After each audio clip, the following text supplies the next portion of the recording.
공급 그리고 총 수요에 대한 그런 분석을 해보도록 하겠습니다.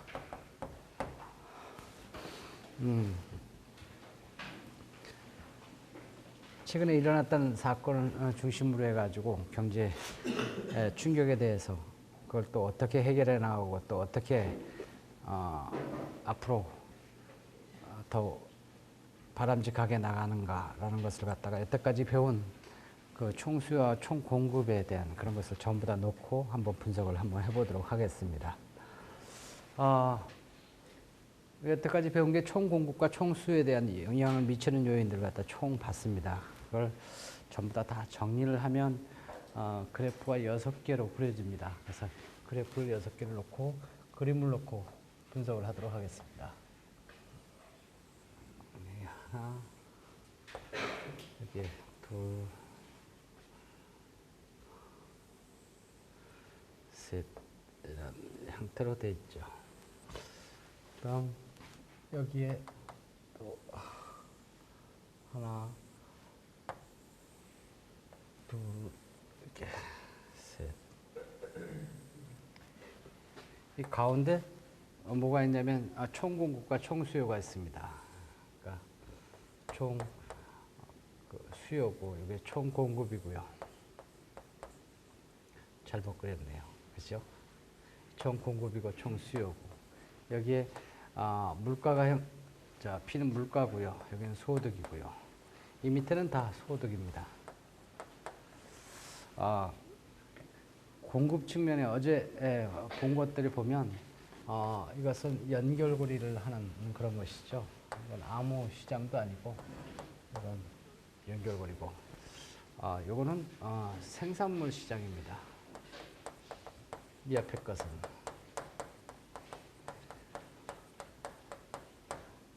여기는 생산함수죠. 이건 생산 구조라고 보면 되겠습니다. 함수에 이것은 소득이 이렇게 수량으로 되어 있는 것이고 여기가 노동이고 그다음 이런 형태로 구성이 된 게 이게 소득이고 생산함수죠.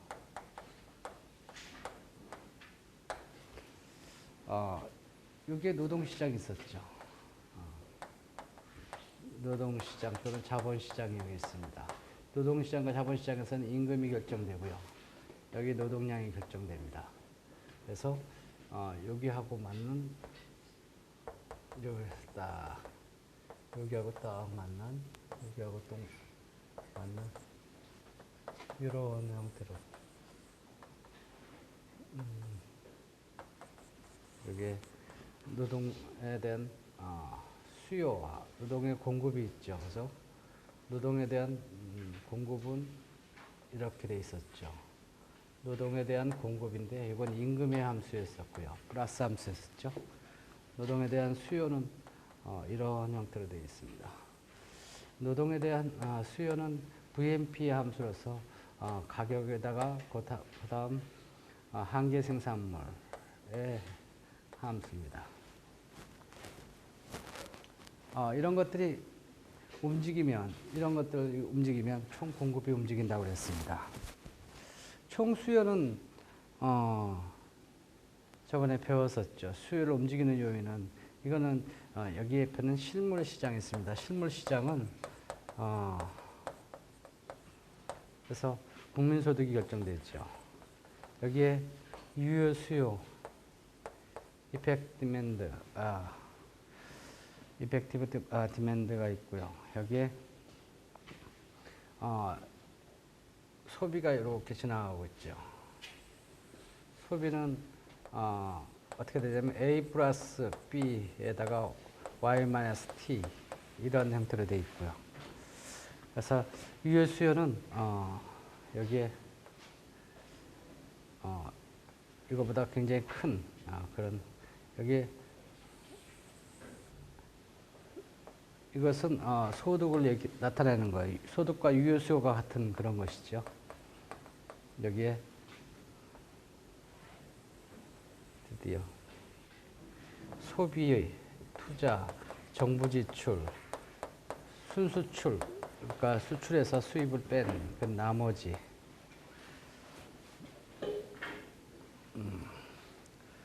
그래가지고 여기서 소득이 이렇게 이루어지고요.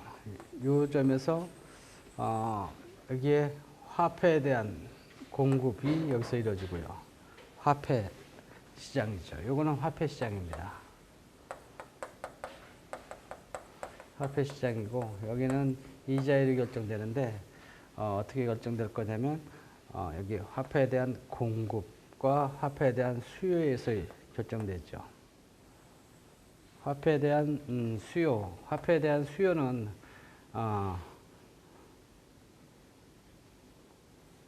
디맨드는요. 이것은 거래적 동기하고 투기적 동기하고 투기적 동기하고 이자율의 함수고 플러스고 이거 마이너스고 이런 형태로 되어 있습니다. 그죠? 화폐에 대한 공급은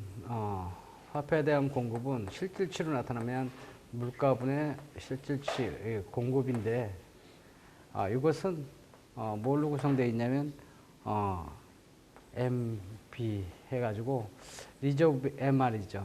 리저브 베이스에다가 본원 통화에다가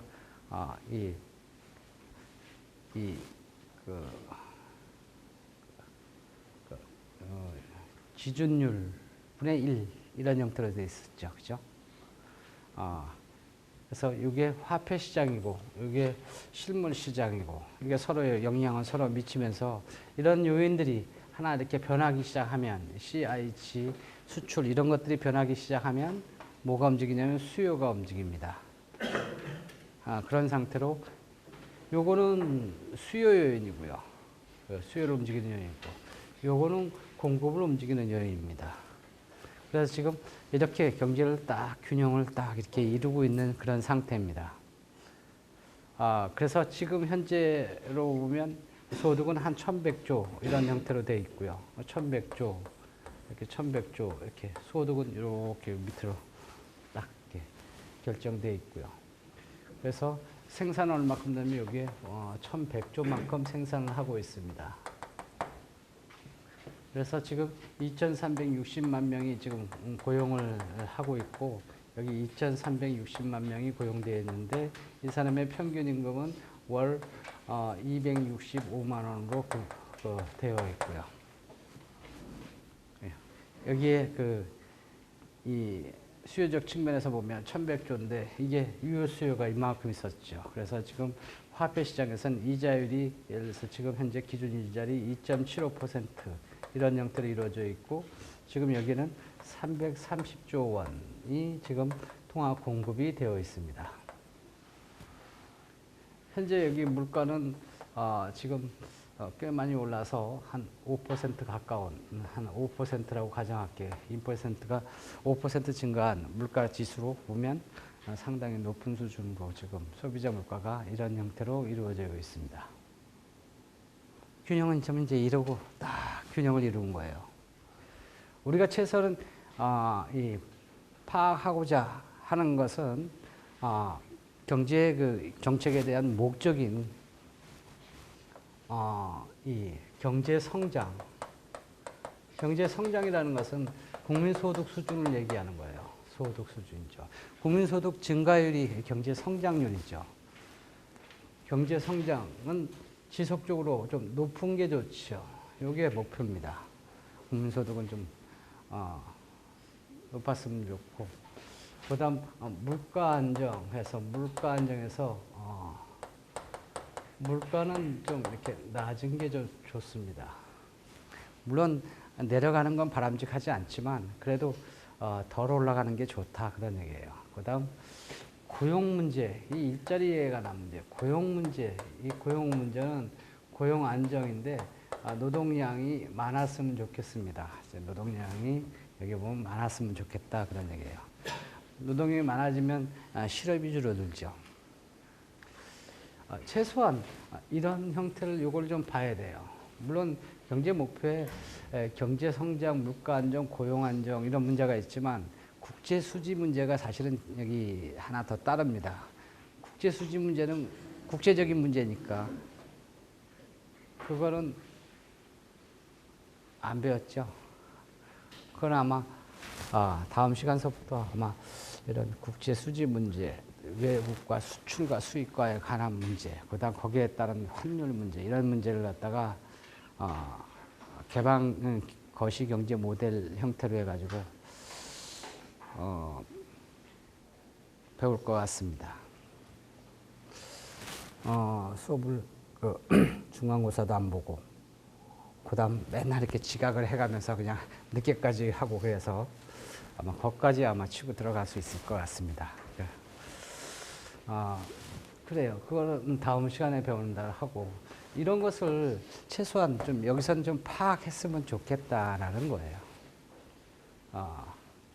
그래서 이런 정부 지출을 증가시킨다든가 아니면 투자가 굉장히 증가된다든가 수출이 잘 된다든가 그러면 수요가 움직여서 물가는 상승하고 소득이 증가하지요. 그리고 소득이 증가하면 또 다시 물가가 증가하면 여기에 물가에 영향을 미쳐서 노동의 고용이 증가하고요. 고용이 증가하면서 여기에 국민소득이 증가하는 형태로 딱 균형돼서 돌아올 거예요. 서로 이런 그 타겟으로 쭉 움직이게 되죠. 다음 주 월요일 날 아마 시험을 보게 되는데 시험은 아마도 이런 그림을 그려놓고 어떤 상황이 뭐가 하나 이렇게 딱 변했을 때 예를 들어서 뭐 수출이 너무 굉장히 잘 된다든가 아니면 뭐 이렇게 감세 정책을 세 조세를 갖다 낮춘다든가 아니면 요새 뭐 조세를 좀 올린다든가 부유세를 증액시킨다든가 아니면 뭐 기술이 좀 개발되었다든가 아니면 뭐 이런 문제에서 어딘가 하나가 한두 문제가 이렇게 딱 어떻게 문제가 될 때 새로운 균형이 어느 쪽으로 가는가 그래가지고 이런 국민소득 수준과 물가 고용에 어떤 영향을 미치는가 그런 것을 나타내는 것을 시험을 볼 거예요. 문제가 그 문제죠. 근데 뭐가 변합니까? 그거는 그날 아침에 이제 신문을 딱 봐가지고 도대체 뭐가 문제야? 그래가지고 뭐가 이렇게 하나 탁 변하는 걸 이렇게 보면 그러면 예를 들어서 뭐 부유세를 신설한다고 합니다. 부유세 신설한다는 것은 세금이 많이 오른다는 거죠. 그럼 조세가 이렇게 증가됩니다. 그러면 어떡하지요? 그러면 이런 물가, 경제, 성장, 고용 이런 것이 어떻게 변합니까? 라는 그런 것들을 시험 문제를 낼 거예요. 아주 여태까지 배운 것을 갖다 최대한 이렇게 응용해가지고 응용한 게 아니라 뭐 있는 그대로 하면 돼요. 그러니까 제가 오늘 하나의 형태로 이렇게 그림을 그려놓고 거기다가 쭉 뭐가 변하면 어떻게 변해가지고 이렇게 하고 설명하는 그런 형식으로 하면 아마 훌륭한 답안을 쓸 수 있을 거예요. 물론 말로 다 쓰면 아주 되게 깁니다. 되게 긴데 그림을 그리고 그 그림에 대해서 어떻게 이렇게 변화해가지고 이게 이렇게 어떻게 변합니다. 이렇게 잘 나타나면 훌륭한 답안이 되겠어요. 그래서 뭐가 변할지는 그거는 이제 이 주말에 이제 뭐가 변했는지 한번 보면 알지요, 그죠? 신문에 경제신문에 딱 봐가지고 지금 한국의 경제 상황이 아니면 외국의 경제 상황이 어떻게 변하는가 그런 문제 여기에 대한 변화율에 대한 이런 총공급하고 총수요 이런 것들이 어떻게 변하는가 하는 그런 상황에 따라서 변하는 그런 것을 시험 문제를 큰 문제를 하나를 내고 그다음 약간 변별력을 갖추기 위해서 두 번째 문제는 이 노동시장, 화폐시장 또는 생산물 시장. 뭐 이건 이거에 대한 분석이니까. 글쎄요. 이 노동시장이나 아니면 화폐시장이나 다음 시간에 배울 그 외환시장이 있습니다. 외환시장이나 이것에 대한 외환시장의 그 중에 균형 원리를 예를 들어서 노동시장이라는 노동의 공급과 노동의 수요에 의해서 노동의 공급은 이런 형태고 노동의 수요는 이런 형태고 그래서 그래서 균형을 어떻게 이뤄가지고 지금 현재 어떻게 서로 이렇게 균형을 갖다 이뤄가는가라는 균형 원리를 갖다가 설명을 하는 겁니다. 세 개 중에서 이게 세 개 다요? 그게 아니라 셋 중에 하나만 내릴 겁니다. 노동시장이 갈지 이 화폐시장이 갈지 외환시장은 아마 내일서부터 설명하는 거가 나오겠죠. 그래서 이 셋 중에 한 시장의 균형을 낼 거예요. 뭘 낼지는 모르죠. 그거는 이제 일요일날 가서 어떤 거를 낼까요? 이렇게 딱 찍어가지고 나올 건데 여기서부터 시작할지 여기서부터 시작할지 모르겠습니다.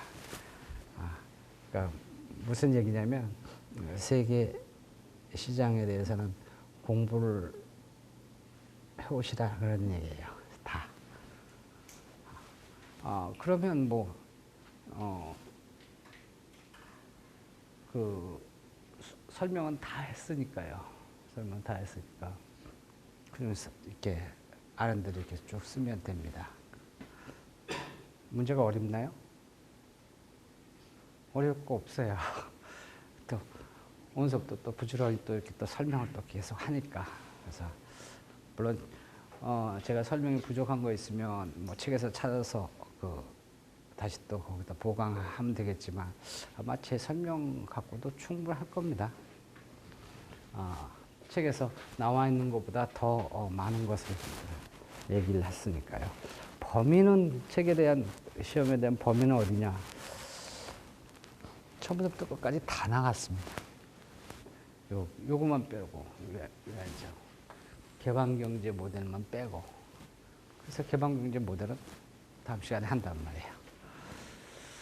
그래서 아마 그렇게 여러분의 성적을 아마 월요일은 약속대로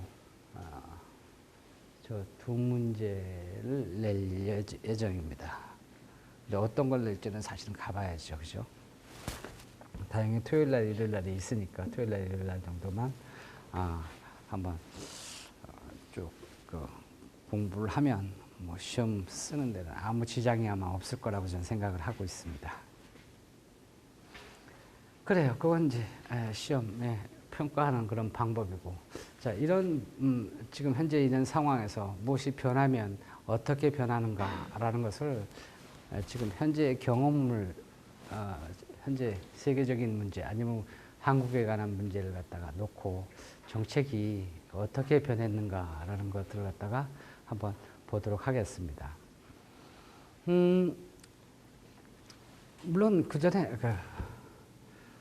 오늘 제가 신문을 보고 이렇게 딱 어떤 문제가 되겠습니다. 그렇게 얘기하는 것보다는 그 전에 설명을 대충 이렇게 했던 그런 문제를 아주 좀 체계적으로 좀 하면서 앞으로 경제가 어떻게 방향에 나가는 게 좋은가라는 것을 갖다가 얘기하려고 합니다.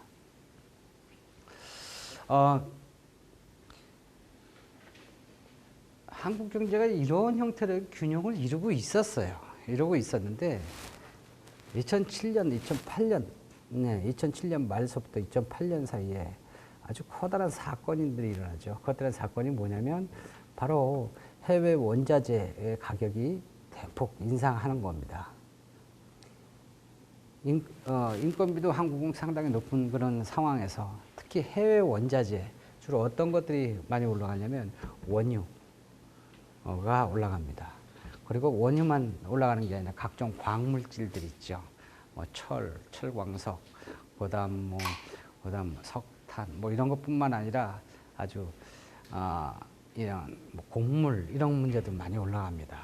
밀, 옥수수, 뭐 그다음에 뭐 설탕 이런 근본적으로 제조하는 데 필요한 무엇을 만드는 데 필요한 기본 원자재들이 상당히 많이 오릅니다. 국제적으로. 조금만 한 10%, 20%만 올랐으면 좋겠는데 그게 유감스럽게 한 더블 정도로 올라가요. 최소한 한 50% 내지 좀 많게는 250% 이 정도까지 올라갑니다. 또 올라가는 시간도 한 뭐 10년에 걸쳐서 그렇게 올라간 게 아니라 불과 한 6개월 만에 상당히 많이 올라갑니다. 국제 원자재 가격이 많이 올라가죠. 이 원자재 비싸면 안 쓰면 될 거 아니냐. 좀 그랬어야 되는데, 한국은 그 국제 원자재를 갖다가 안 쓸 수가 없어요. 왜냐하면 자원이 없는 나라입니다. 일본은 더 없죠. 그래서 이 해외 원자재를 갖다가 이렇게 해외에 의존하는 비율이 85%가 넘습니다. 특히 에너지 자원은 90%가 넘고요. 그 다음, 특히 자원 중에서 그 원유, 석유 이런 것은 99.9%죠. 석유, 가스 이런 것들은 한국에 안 납니다. 그래서 거의 99.9%는 해외에 의존합니다. 그런 것들은 꼭 필요해서 생필품에 해당하고, 그 다음 회사를 운영하는데, 기업을 운영하는데 없어서는 안 되는 그런 문제라서 안 쓸 수가 없습니다. 줄일 수도 없어요. 근데 그게 또 해외에 거의 다 의존한다고, 우리나라에 나지 않고 다 사들여야 된다고요. 근데 해외 원자재 가격이 2배 달래요. 원유가 한 60달러였는데 120달러까지 쭉 올라가 버려요. 근데 그거 안 쓰면 될 거 아닙니까? 안 쓸 수가 없죠. 그죠? 99.9%를 해외에 의존한데. 그러니까 달라는 대로 다 줄 수 없는 거예요. 안 쓸 수도 없고. 그러니까 뭐 조금 아껴 쓸 수는 있겠죠. 그래요. 조금 아껴 쓸 수 있어도 조금 아껴 쓸 수 있다는 얘기지, 결국 안 쓴다는 얘기는 못 하는 거예요. 하다못해 전기 생산하는 이것조차도 에너지 자원이기 때문에, 이게 에너지 자원, 이거 전기를 생산하려면 해외 원자재가 어마어마하게 많이 들어가요. 그렇죠? 그래서 이런 상황에서 원자재 가격이 많이 오르니까 어떻게 하면 되겠습니까? 라는 거예요. 그래서 그러다가 2008년이 딱 들어오자마자, 야, 이거 원자재 가격이 올라가니까 참 죽겠구나 라는 거예요. 그 전에 원유를 이렇게 사들이고 나서 예를 들어서 한 $10,000만 지불하면 됐는데, 지금은 가격이 2배로 올랐어요. 양은 줄일 수도 없고요. $20,000를 지불해야 돼요. 안 쓸 수도 없고요. 그런 상황이 되어버린 거죠. 그런 상황이 되어버린 상태에서 새로운 대통령인 이명박 대통령이 와서 이거 참 주가 말하고 그렇게 얘기하는 거죠. 자, 그런 경제 상황이, 이런 상황에서 어떻게 하면, 뭘 하면 될까? 아무것도 할 수 없었던 거예요. 어떤 상황이 벌어질 때 뭘 아무것도 할 수 없는 상황이냐? 지금 원유 가격이 올라갔다는 것은 여기 총 공급의 수량에서 그 전에 잠깐 분석을 했죠. 원유 가격이 올랐다. 국제 원자재 가격이 올랐다는 것은 이게 왼쪽으로 이렇게 이동하는 거예요. 이게 밑으로 내려갔죠. 밑으로 가서 이 점에서 이렇게 이동한 게 아니라 여기서부터 이만큼 왼쪽으로 약간 이동해서 이만큼이 됩니다. 이쪽으로 이동을 합니다. 어제 잠깐 분석을 했죠. 그죠? 원자재 가격이 많이 올라간다는 것은 가격이 올라가는 형태죠. 기술 혁신이 위쪽으로 올라가는데, 이거는요, 원자재 가격은 같은 생산을 하더라도 말이죠. 이 동일 생산량을 하려고 해도 가격이 비싸니까 많이 쓸 수가 없단 말이에요. 그죠? 생산량이 굉장히 줄어듭니다. 그죠? 같은 노동량, 같은 자본량을 쓰더라도 같은 값이면 자본의 힘을 발휘하지 못하지요. 그래서 이게 밑으로 이렇게 내려오죠. 밑으로 오는데, 그래요. 지금 이렇게 이 원자재 가격이 이렇게 인상하면, 가격이 이렇게 대폭, 그것도 한 2배씩이나 올라가면 굉장히 많이 올라가는 거죠.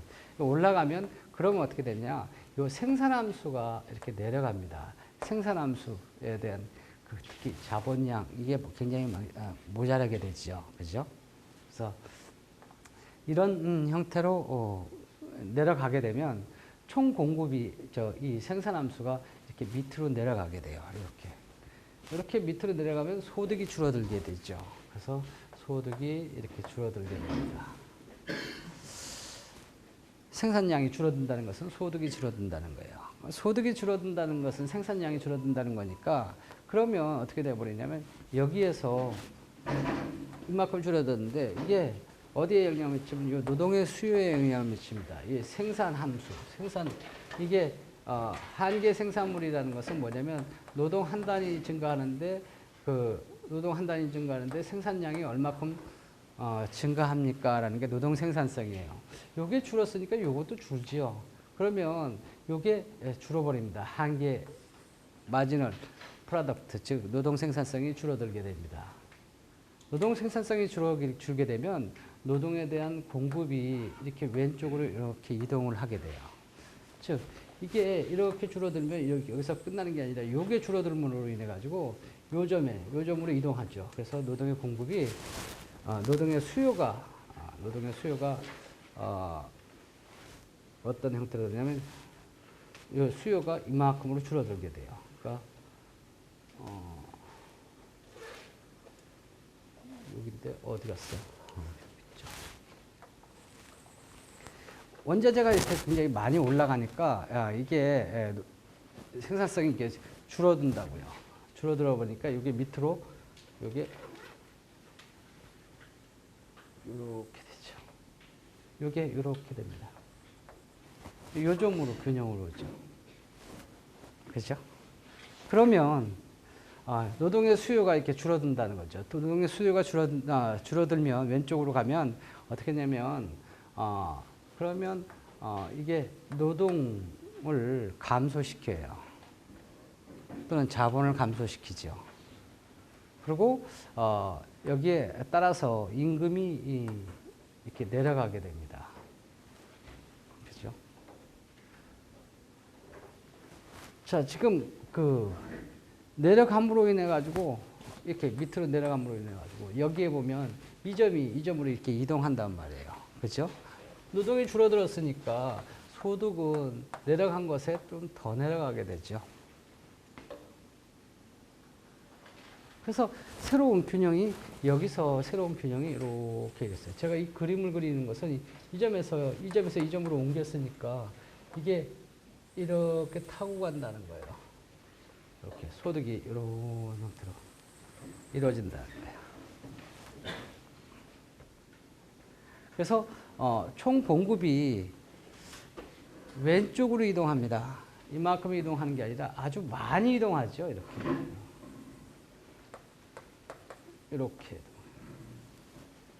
이렇게 된다는 것은 총 공급이 이렇게 왼쪽으로 이렇게 많이 이동한다는 거예요. 총 공급이 이동하면 뭐가 되는데 총 공급이 왼쪽으로 이동하면 소득은 낮아지는 것으로 나타나고요. 물가는 상당히 높은 수준으로 올라가는 것으로 나타납니다. 물가는요. 그죠? 물가가 올라가요. 자, 물가가 올라갔다. 이거 공급 측면에서는 다 영향을 다 이제 받았어요. 근데 이 물가가 올라가는 것에 수요 측면에 영향을 미쳐버려요. 어디? 물가가 많이 올랐으니, 물가가 많이 올랐단 말이에요. 물가가 영향을 미치는 건 여기죠. 그죠? 요게, 물가가 올라가면, 여기에 총 공급에 대한 요 공급이 되는데 요게 올라간단 말이에요. 그러면 요 통화의 공급이 줄어드는 역할을 해요. 줄어든다는 것은 왼쪽으로 가죠. 이렇게 공급이 왼쪽으로, 그렇죠? 통화 공급이 이런 형태로 이렇게 공급이 왼쪽으로 이렇게 공급해요. 왼쪽으로 공급하면 이자율이 이렇게 증가하죠. 상승하는, 비싸지는 그런 형태로 나타납니다. 자, 이런 형태로 딱 되는데, 자, 여기서는 쭉 가다가 뭐냐면, 이런 형태에서 그 소득이 줄어드는 형태로 되어 있으니까, 이자가 이렇게 낮아지면, 올라가면, 그러면 투자가 작아집니다. 투자가 이자율 함수라고 그랬잖아요. 그죠? 그러면 국민소득이 낮아지는 그런 형태로 나타나죠. 즉 뭐냐면 이게 낮아짐으로 인해 가지고 여기에 이게 유효 수요가 요게 투자가 낮아져서 유효 수요가 낮아서 요게 요런 형태로 딱 이렇게 이루고 있단 말이에요. 새로운 균형점이 요게 이쪽으로 와서 요 새로운 균형점이 이렇게 파란 걸로 이렇게 이루어지죠. 그래서 이게 서로 영향을 서로 이렇게 받아가지고 이런 형태로 해서 생산 측면에서 여기에 딱 새로운 균형으로 딱 들어오게끔 딱 치워진단 말이에요. 이렇게 되면 어떻게 되느냐? 이렇게 되면 결과가 요거만 좀 파악을 하면 요거죠. 소득이 낮아지는 곳에 굉장히 더 낮아져요. 고용은요, 낮아져요. 물가는요, 상승해요. 물론 그 옆에 이자율이 상승하는 그런 요인이 생기겠죠. 그 다음 또 임금이 낮아지는 그런 것도 알 수는 있죠. 최소한 3개는 알 수 있단 말이에요. 이거요. 자, 이렇게 원자재 가격이 올라가면 무슨 현상이 생기느냐. 여기서 이런 현상이 생긴다고요. 왼쪽으로 갔으니까. 물가가 상승한다가. 물가예요. 물가가 올라도 짧은 시간에 많이 올랐기 때문에 많이 올라가요. 이렇게. 그리고 소득은요. 떨어지는 김에 더 떨어지죠. 소득은 많이 떨어집니다. 당연하죠. 물가는 많이 올라가고 소득은 굉장히 많이 떨어지죠. 이 소득하고 고용은 거의 같은 수준으로 갑니다. 같은 수준으로.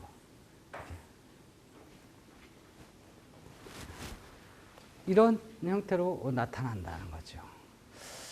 한국의 고용 상황에 말이죠. 경제 소득이 이렇게 증가하면 되게 고용도 같이 증가합니다.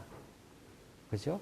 근데 한국의 고용 산업 중에서 되게 사람을 적게 쓰는 산업으로 현재 개편되어 있기 때문에 그전에는 이만큼 올랐으면 고용이 이만큼인데 지금은 이렇게 크게 고용을 못 합니다. 조금밖에 고용을 못 하죠. 그죠? 그래서 효과가 굉장히 적습니다. 산업 구조에서. 그래서 실업이 좀 더 생긴다 그랬어요. 그죠? 근데 소득이 이렇게 이거야 올라갈 때는 그렇지만 이 내려갈 때는요. 그럼 내려갈 때는 국민소득이 내려갈 때는요. 국민소득이 마이너스로 가겠어요. 그죠? 가지는 않겠지만 둔화되는 거죠. 그래서 증가율이 굉장히 줄어드는 건데 근데 만약에 내려가는 일이 벌어진다면 그러면 이건 조금만 내려가지 않느냐. 고용도 조금만 내려가지 않느냐. 그건 또 안 그래요. 실질적으로 해보면 망할 때는 같이 망하는 거라서 아주 연쇄적으로 망하는 거라서 내려갈 때는 사정없이 내려가요. 고용이요. 사정없이 해고해 버리죠. 참 안 좋은 거는 골라서 하는 그런 현상도 있어요. 논리적으로 보면 이게 올라갈 때 조금 반응을 조금 한다 그러면 내려가면 조금만 내려가는데 일반적으로 보면 많이 내려간다는 거죠. 왜냐면 서로 영향을 서로 많이 미쳐가지고 많이 내려가는 그런 사회 현상으로 이상하게 그렇게 더 많이 내려가는 그런 현상이 나타나요. 그래서 그거는 뭐 이렇게 검증이 안 된 그런 사실이고 아무튼 같은 방향으로 가게 되는데 여기 같은 방향으로 가는 거를 잘 나타나 있어요. 그죠? 내려가면 고용은 내려간단 말이에요. 근데 원래는 이제 조금만 내려가 있는데 현실적으로 보면 많이 내려가요. 한국 같은 경우도 보면. 그래서 이런 상황에 이제 해석을 어떻게 하냐면, 자, 물가는 상당히 많이 올라요. 그렇게 되면. 당연하죠. 휘발유 값도 리터당 1,000원에서 1,000원, 1,200원에서 2,000원으로 쑥 올라가는데 어떡합니까? 휘발유만 올라갑니까? 교통비도 올라가고요. 휘발유를 쓰니까 우리는 교통버스 요금을 예를 들어서 950원에서 1,050원으로 올려달라고 얘기하는데 뭐 뾰족한 방법이 없죠. 그죠? 교통비 올라가면 딴 것도 다 올려달라 그래요. 그다음 안 올라가는 게 없어요. 다 올라가죠. 자, 이 물가가 불안합니다. 그리고 경제 성장이 굉장히 흔들립니다. 그래서 이런 상황이 딱 벌어지니까 경제 성장이 4.7%에서 2.5%로 반으로 똑 떨어져 버립니다. 그 다음에 2009년에는 2.5%에서 0.1%로 더 팍 떨어져 버립니다. 경제 성장이 한국이 2008년도 상황이죠. 근데 이 성장 이거 군소득 떨어지고 물가가 불안한 건 좋은데 사람이 실업이 해결이 안 돼요. 있는 사람 막 잘라버린다고요. 그럼 실업이 더 많이 생기겠죠. 있는 사람 자르는 마당에 말이죠. 새로 뽑는 거 뽑겠어요? 그죠? 뽑는 것도 잘 안 뽑죠.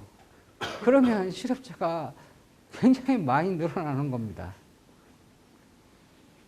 그래서 이제 학교에서는 말이죠. 대학에서는 말이죠. 이 대학을 바로 취업을 해야 되는데 이게 안 뽑거든. 그리고 들어가기가 힘들거든. 그러니까 이거 뭐 안 되겠다. 조금 더 기다려보자.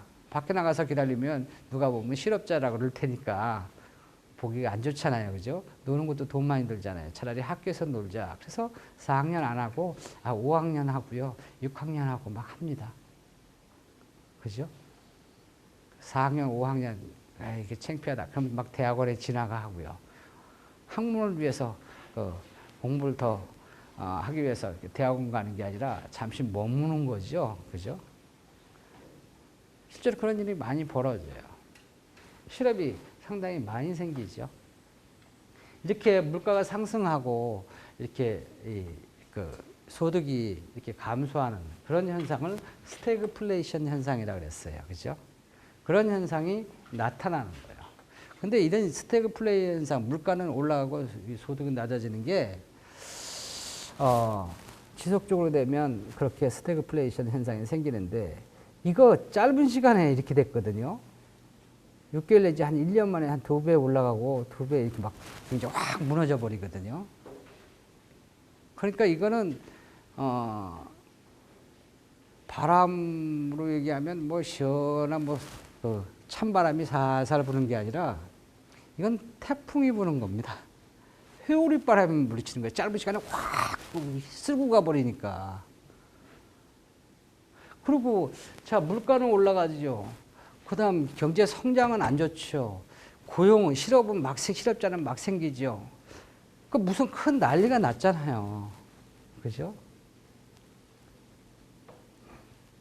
난리가 나는 과정에서 뭐냐면 새로운 대통령이 탄생을 합니다.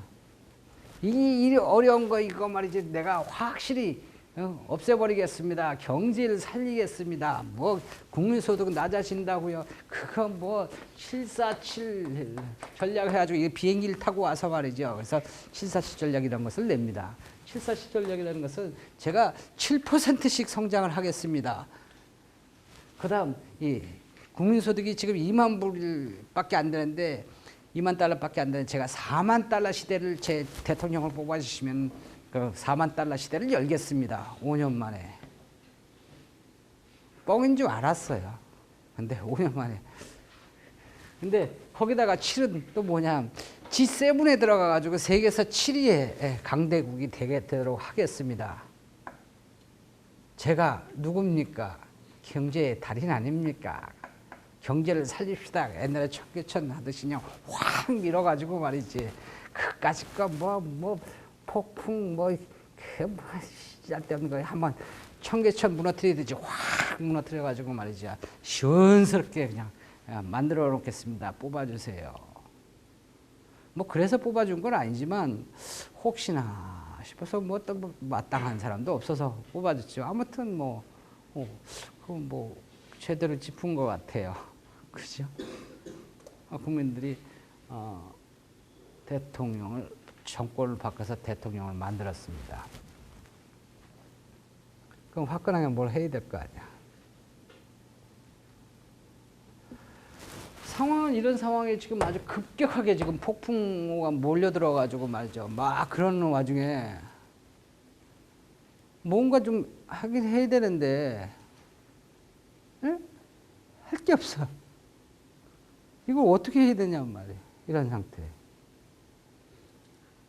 해외 원자재가 올라서, 그럼 원자재를 안 쓰면 되지. 안 쓸 수는 없고.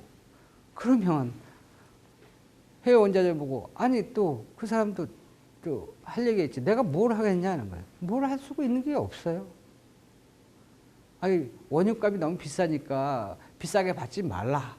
뭐 그렇게 한다든가. 뭐 그렇게 하지도 않고, 누가 뭐 들어먹지도 않고요. 그죠? 비싸면 안 쓰면 될 거 아니야. 그럼 안 쓰면, 이 수요를 적게 돼가지고 가격을 좀 낮출 수가 있는데, 안 쓰려니까 안 쓸 수도 없고 말이죠. 쓸 거 다 써가면서 외부에 나가서는 말도 못 하고요. 할 거리도 없고, 이 상황에서 뭘 하냐고요. 아무것도 할 수 없는 그런 상황이에요. 누가 와도 이런 상황에서는 갑자기 그냥 꽉 충격이 들어와가지고 정신이 멍하지요. 멍해가지고 그리고 뭐 좀 해야 되는데 뭐 좀 해봅시다. 뭘 해요? 지금 태풍이 막 이렇게 딱 들어와가지고 홍수까지 태풍까지 쓰나미까지 쫙 들어오는데 짧은 시간에 큰 충격이 막 들어오는데 이 경제 이거 어떻게 하면 됐습니까? 그 쓰나미 몰려올 때는 어떻게 하는 게 좋아요? 가서 쓰나미를 조금이라도 막아보자. 그 막아줘요? 쓰나미 있을 때는 튀는 게 제일 낫습니다. 도망가는 게 그냥 막 도망가가지고 빨리 사는 게 먼저예요. 쓰나미하고 그거는 그냥 소나기 피하는 게 최고죠. 그거 외에는 달리 뭐 할 게 없어요. 쓰나미가 딱 오는데 거기서 구경하고 구경 참 멋있네. 그러면 그냥 같이 쓸려가는 거예요. 거기서 뭐 하겠냐고. 누가 와도 할 게 아무것도 없는 거죠. 할 게 아무것도 없는 상황이에요. 아무것도 못하고 이러고 있는 상황이에요. 큰일 났는데 하고. 우리나라만 게 아니라 다른 나라도 마찬가지죠. 그러다가 지나가겠지. 라고 밖에 할 수가 밖에 없는 거예요. 그런 가운데 그래도 뭔가 좀 해야 되지 않을까 그런 생각에 한국에서는 또 촛불식 이런 게 열어졌어요. 촛불식 이렇게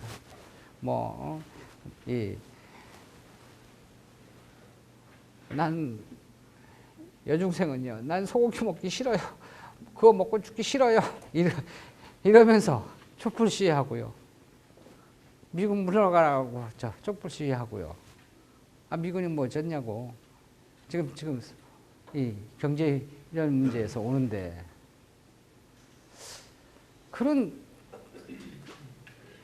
이건 뭐 민주화 운동도 아니고 뭐 하자는 얘기도 아니고 그때 대통령은 청와대에서 위에 이렇게 올라가다 보면 저 광화문이 보여. 광화문에서 이렇게 보니까 촛불들이 쫙 있는데 그거 보고 눈물이 났다나 안 났다나 안 가봐가지고 말이야. 눈물이 났는지 웃었는지 난 그걸 잘 모르겠어요. 아무것도 그 다음서부터는 할 수 있는 상황이 못 움직이는 그런 상황이 또 돼버렸죠. 그래도 용기를 내가지고 이 자원이 너무 비싸니까 안 되겠다. 그럼 우리가 자원을 갖다가 그냥 현장에 가서 좀 싸게 사오는 방법이 있지. 아니면 현장에 뛰어가서 우리가 자원을 개발하면 되지 않느냐. 그래서 우리가 자원을 갖다가 개발하려니까 우리는 자원이 없잖아요. 그래서 해외 자원으로 외국의 자원들이 어디에 있나? 아주 개발 안 된 곳이 어딨냐? 아프리카에 많다네. 그럼 아프리카로 뭐 어디로 자원 외교라는 것으로 최중점을 두고 말이죠. 자원 외교를 막 하라고 말이죠. 그래서 막 특사도 보내고요. 대통령 형도 보내고 뭐 박영준 차관 그 사람도 뭐 자원 외교에 뭐 전도사 해가지고 막 보내고 막 난리가 났습니다. 러시아에도 보내고 뭐 이렇게 막 보내고 그래서 돈 또 어마어마하게 막 투자를 해가지고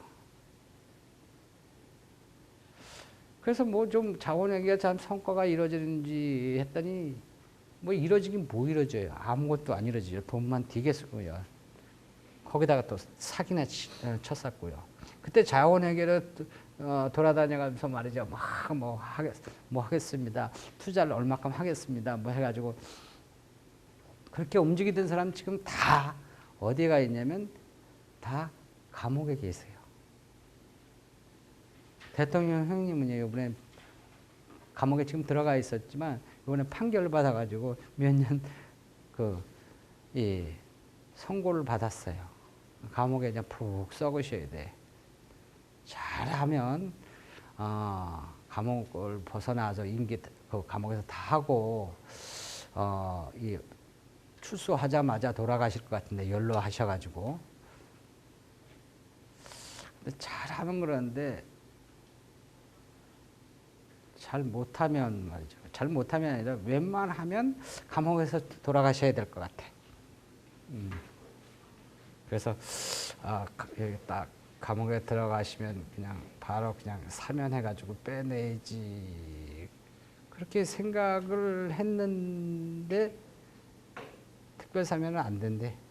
이렇게 박근혜 당선인이 그런 법이 어딨냐 그런 식으로 하죠. 그런 법은 뭐 언제 뭐 사면할 때 뭐 법 만들어서 사면했나? 그래서 나오기가 아주 난감한 지금 처지예요. 잘못하면 감옥에서 초상 치르겠어요. 그렇죠? 그건 뭐 정치적인 이야기고요. 거기에 젊은 그룹으로서 말이죠. 지식경제부 차관까지 이렇게 하던 그 박모 씨라고 그 양반은 또 뭐 아주 뭐 다이아몬드 광이 뭐 어쨌다고 어디서 뭐 다이아몬드가 뭐 되게 나온다. 그런 사기치다가 된통 걸렸어요. 알고 보니까 그거 아주 완전히 그냥 그 거짓말이더라고. 그죠? 아무튼 뭐 그 결과 다른 결과 이런 거 합해서 지금의 그 양반은 감옥에 계세요. 참 보면 그 소위 말해서 대통령 만드는데 개국공신이라고 하는 사람들 아주 힘을 많이 못해가지고 대통령이 아주 크게 했다는 그 사람들이 보면 지금 아직 임기가 다 안 끝났는데 그 사람은 어디에 가 있을까 하고 이렇게 딱 봤더니 전부 다 감옥에 있더라고. 방통위원장 하던 양반도 감옥에 가 계시고 그럼 어찌 그렇게 그런가 가지고 말이죠. 그래서 참 역사가 원래 이런 건가. 옛날부터 역사는 또 그랬어요. 이 개국공신들 있죠. 이런 사람들은 나중에 행복하게 잘 먹고 잘 살았다는 예는 못 봤어요. 새로운 뭐 심리학에서 영웅이 딱 되면 영웅의 그런 말년은 그럼 어떻게 될까? 말년은 비참하더라 그러는 거죠. 처음에 있을 때는 조금 이렇게 하다가 나중에 다 숙청을 당해요. 그런 거 옛날부터 그래 왔죠. 조선시대 때도 보면 개국공신들이 보면 아주 나라를 뒤집어가지고 새롭게 딱 만들잖아요. 뭐 정도전이고 뭐 그 다 다음 왕인 이 태종 이방원이 말이죠. 다 죽여버려. 몽땅 다 죽여버리죠. 그죠?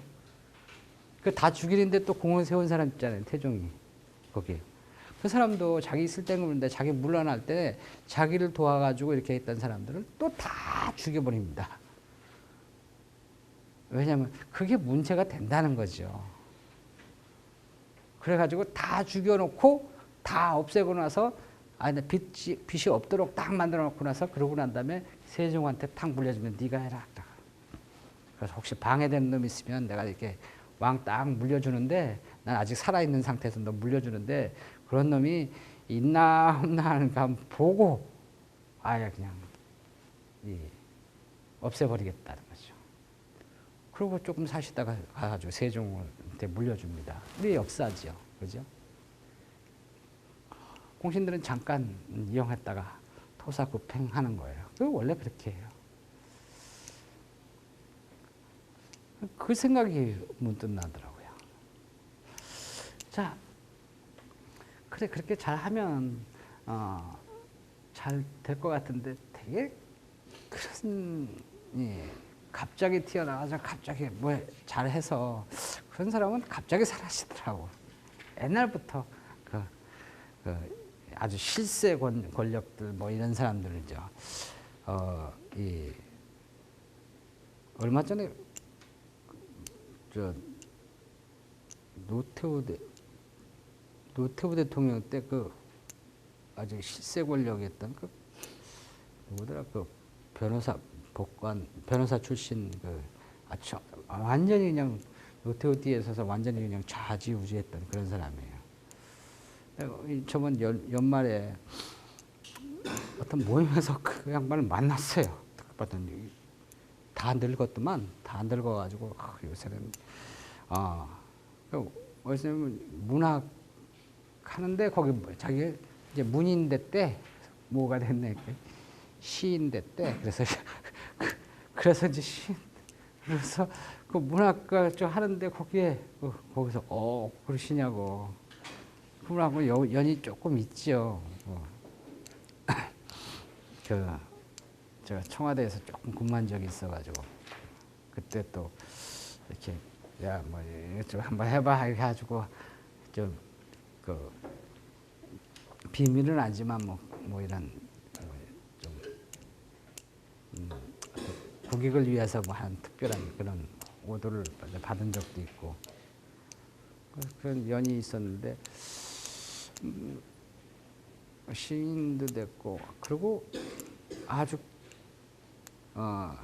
내가 이게 딱 해가지고 내가 말이지 지금 뭐 권사라 그러든가 장로라 그러든가 집사보다 굉장히 높은 아주 기독교에 귀하셔가지고 요새 아주 그냥 완전히 그냥 그 상당히 높은 직에 있다고 권사라든가 장로라든가 뭐 그런 거 비슷한 거 얘기하더라고요. 하여튼 뭐 교회도 열심히 다니시고 그다음 시도 읊으시고 천하의 그 양반이 그렇게 돼버렸네. 얼굴은 쪼글쪼글 해가지고 다 노인네가 다 돼가지고 말이지. 참 험마시네 하고 그렇게 세상을 그냥 그 노태우 뒤에서 그냥 완전히 실세 형태로 말이죠. 막 팔팔 나였던 그 양반이 정말 딱 까먹어버렸네. 하여튼 나이 먹으면 자꾸 깜빡깜빡하는 통에 그렇게 돼버리더라고요. 자, 그 당시에 할 수 있는 게 아무것도 없었어요. 할 수 있는 방법도 없고요. 그래서 이걸 어떻게 해결했으면 좋겠습니까? 자원 얘기해봐야 아무 소용도 없고 말이죠. 자원 얘기했는데 그거 좀 싸겠다는 거죠. 그래서 상황이 이런 상황이 돼버렸다고요. 그 상황이 2008년도 상황입니다. 2008년. 이런 상황이에요. 실업자는 많고요. 그 물가는 많이 올라갔고요. 국민소득은 경제성장이 뚝 떨어지는 그런 와중에 드디어 터질 게 터진 거예요. 글로벌 금융위기라는 게 탁탁 다가오는 거예요. 글로벌 금융위기, 금융기관이 다 망한다고 다 망한 그런 사건이라 그랬잖아요. 그죠? 전 세계가. 그런 사건이 여기에 걸려버린 거죠. 왜냐면 이게 악화되니까 투자 이런 게 꼬이게 되고요. 그래서 이렇게 자원이 이게 2배로 올라가면 가격 돈이 많잖아요. 그죠? 거기다가 투자를 많이 하는 거예요. 이거 투자하면 따블 생긴대. 그러면 그 투자 안 하겠어요? 근데 매번 따블 이렇게 계속 올라가나? 한 번 따블 되면 이제 그 다음부터는 조금 이렇게 올라가겠죠. 그죠? 근데 이 양반이 이게 가장 비쌀 때 사가지고 팔라고 하니까 더 이상 안 오르네. 가격이라는 게 계속 이렇게 올라가기만 하겠어요. 뭐 할 때는 이렇게 이런 형태로 올라가죠. 그죠? 올라가면 올라갔다 내려갔다 하는 거죠. 그러다가 뭐 이거 다시 또 이렇게 좀 내려갔다가 올라갔다 내려갔다 올라갔다 이런 형태로 취하겠죠. 금융계가 이런 분야에 휘말리게 된 겁니다. 투자를 잘 못 투자하게 된 거죠. 특히 투자 중에서 아주 돈 되는 것은 다 하는 그런 투자. 그래서 뭐 부동산 투자도 하고요. 여러 가지 투자하는데 이 투자가 잘못되니까 쫄딱 망하는 거예요.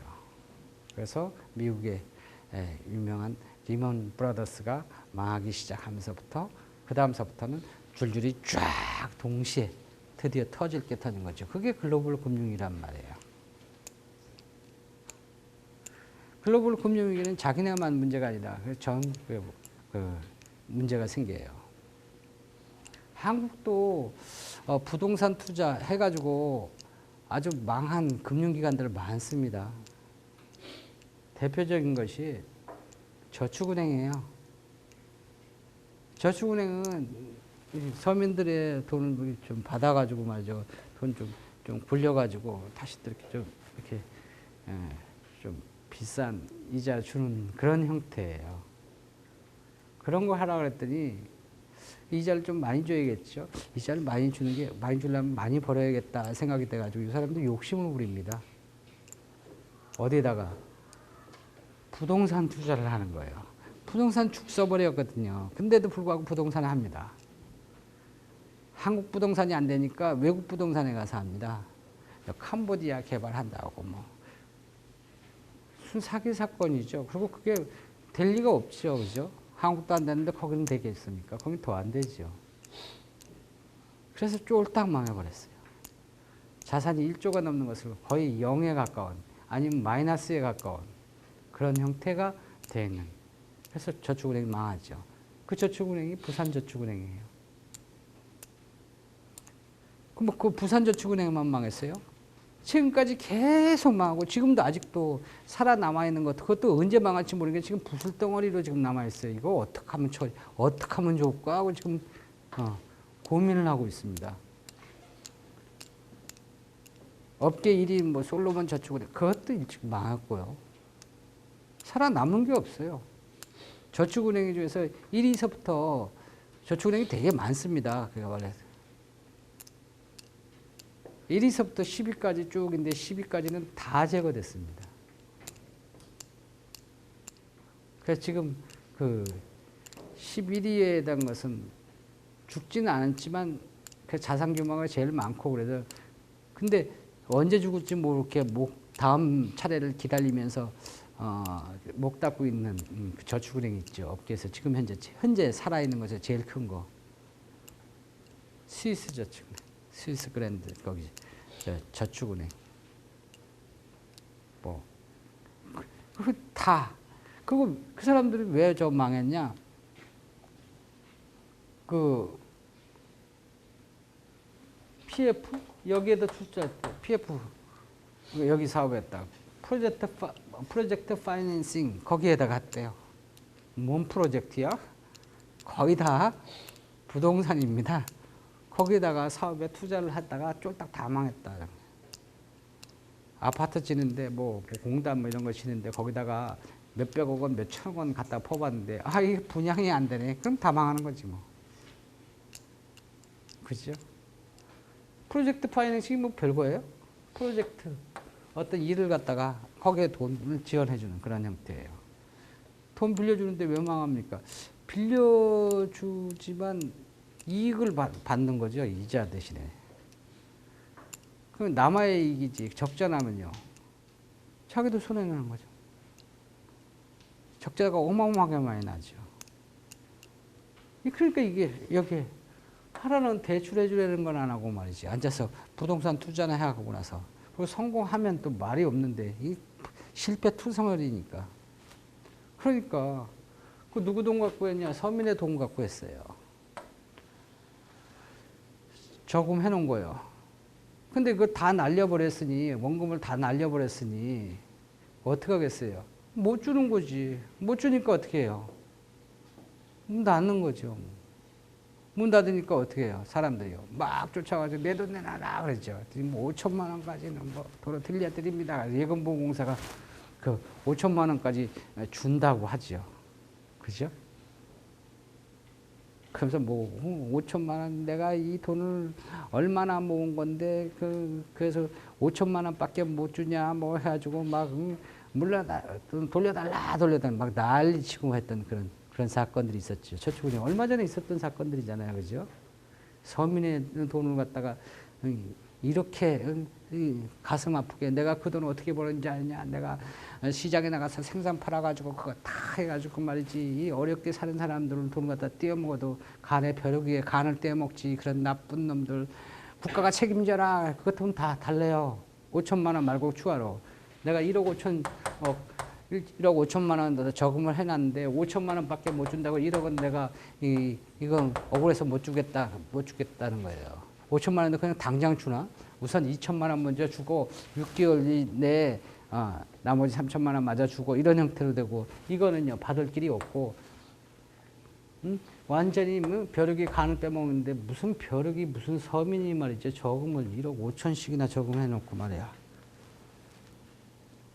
여러분들 통장 중에서도 집에서 통장에다가 이자 좀 많이 얻겠다고 1억 5천만큼 집어넣은 서민이 있어요? 난 그런 서민, 그 사람이 벼룩밖에 안 돼. 예금을 한 1억 5천 정도 딱 놓고 말이죠. 이자 별로 안 되는데 이자나 줘 하고 이런 있는 그렇게 가난한 사람, 그런 사람이 시장에서 생선 파셨다고, 생선 파셔가지고 그 1억 5천만 원이 굴릴 수 있는 정도, 그 정도의 투자 여력이 계시다고. 대단하시네. 그 사람이 서민이라고. 그러면 이런 사람이 서민이면 1,500만 원도 없는 그 예금하고 있잖아요. 그러면 나는 극빈자네? 그죠? 여러분들은요, 사람도 아니네? 그죠? 더 없으니까. 그죠? 그럼 뭐, 부자해 줄 수 있는 방법이 없어요, 이 사람들은요. 자, 상황이, 이런 상황에서 아무것도 할 수 없는 그런 상황에 걸려버린 겁니다. 어쩌나 하고 그런 상황이죠. 그 아무것도 안 할 수는 없죠. 그 아무것도 안 하려고 했는데 거기에 아무것도 안 하려고 하는 게 아니라 아무것도 못하고 어쩌나 하고 이런 상황에 글로벌 금융위기가 닥친 거예요. 이거 2007년도 상황입니다. 2007년 말 상황이에요. 2008년 9월에 글로벌 금융위기가 미국에서 발생하기 시작합니다. 정확히 15일. 그러면서 왕창 덮치게 되죠. 그러면서 그게 미국에만 게 아니라 전 세계로 쫙 번져나가면서 바로 영향을 봅니다. 우리도 바로 영향을 받아요. 어쩌나 가지고 큰일 났다라고 하는데 드디어 이제 쓰나미가 이제 그냥 오는 거예요. 금융이 마비되는 그런 형태로. 그리고 망했다 그러니까 한국에 투자한 돈들이 다 외국에서 다 나가요. 다 빠져나가요. 투자가 없잖아요. 그럼 우리도 쫄딱 망하는 그런 형태가 되죠. 그런 문제, 거기다가 난리가 난 거예요. 그래서 2008년에 하고 나서 2009년에 들어와서는요, 가만히 있으면 안 된다라는 그런 결론이 나오죠. 이제 쓰나미까지 오는 그런 상황인데, 지진까지 일어나고 막 이런 상황인데, 가만 앉아 있으면 그건 죽일 놈이지. 그죠? 내가 어쩌라고.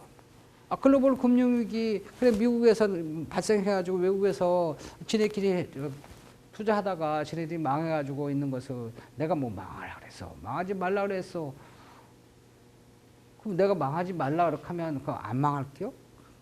그럼 내가 그 상황에서 뭘 해? 할 수 있는 게 아무것도 없죠. 뭐. 그냥 바라보고 그냥 눈만 꼽뻑 하면 돼요. 그것밖에 할 게 없어. 하지만 그 여파가 우리한테 들어왔단 말이에요. 우리한테 들어와서, 한국한테 들어와서, 한국에서 그냥 거기도 너 투자가 다 이동하고 말이죠.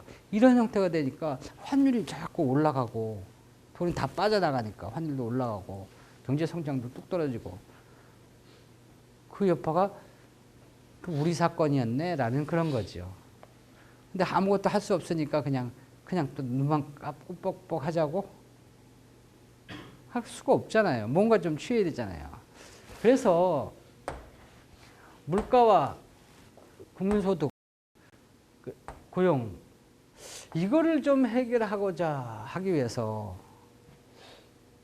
전 세계가 이걸 해결하기 위해서 한 것이 물가 잡기는 상당히 어렵다라는 거예요. 물가가. 그래서 이거를 해결하자. 특히 여기다 초점을 둔 거예요. 고용. 실업자가 너무 많으면 이거 얼마나 고통스럽냐라는 거예요. 실업을 해결하자. 일자리를 창출하자. 그리고 경제 성장을 어떻게든지 일으켜야 한다라는 그런 정책을 취하게 됩니다. 지금 이런 상황에서 이게 물가가 너무 높고 경제 성장이 안 되고 고용이 안 좋고 하니까 이걸 극복하기 위해서 나온 게 뭐냐면 거의 다 재정 지출, 정부 지출을 증가시키고 조세, 감세 정책을 취하게 됩니다. 한국도 역시 미국은 1조 달러를 퍼붓는다 그랬어요. 우리도 추가 경정 예산 30조 원에다가 예산 증가율 20조 원 해가지고 50조 원을 갖다가 긴급하게 내다갔습니다. 정부 지출을 하고 조세를 낮춥니다. 세율을 낮추는 거예요. 그 대상을 낮추는 거예요. 법인세율도 낮춰요. 우리나라뿐만 아니라 전 세계가 다 이런 문제가 걸려 있으니까 이런 문제 전 세계가 다 합니다. 우리는 규모가 굉장히 작아요. 미국이나 유럽인들은 과감하게 합니다. 중국조차도 해요. 주로 정책들이 다 이 정책이에요. 정부가 할 수 있는 정책이죠. 물가가 올라간 상황에서 그럼 소비자가 뭔 돈 있어요? 기업 다 망했는데 뭔 돈 있어요? 그러니까 정부가 나서서 하는 거예요. 공적 자금 투입하고 예산 추가 지출하고 우리나라도 그렇죠. 뭐 이 돈 저거 하면서 지금 실업자가 굉장히 많은데 실업자가 많은데 그럼 어떡합니까? 예산 300억 원 드렸는데 그거 갖고 모자라요. 추가로 바로 주세요. 추가 경정 예산으로 하죠. 1월 1일서부터 쓰라고 300조 원을 딱 줬더니 그거 갖고 모자란다고 1월 달에 다시 30조 원 더 주세요. 추가 경정 예산 추가로 더 달라고. 예산 심의한 지가 한 일주일밖에 안 됐거든요. 그래서 정부에서 280조 이걸 원했는데 300조를 채워가지고 수정해가지고 300조 가져가라 했더니 그래서 12월 30일 날 딱 의결해가지고 딱 이렇게 보내줬더니 1월 달 되자마자 한 일주일 한 열흘 정도 되나가서 이거 그럼 도저히 안 되겠다. 30조만 더 주세요. 30조가 누구 애 이름이에요?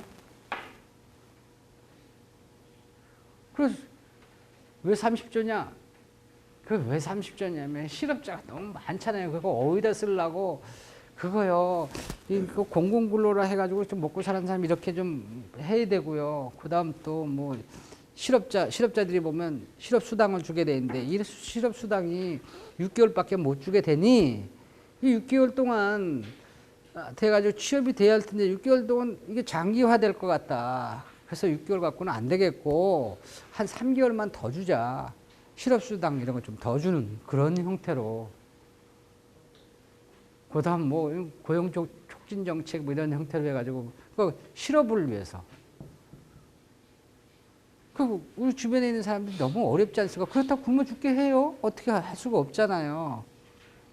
계약직 이런 거 좀 많이 만듭시다. 한 100만 원 해가지고 인턴 뭐 이런 거 해가지고요. 그거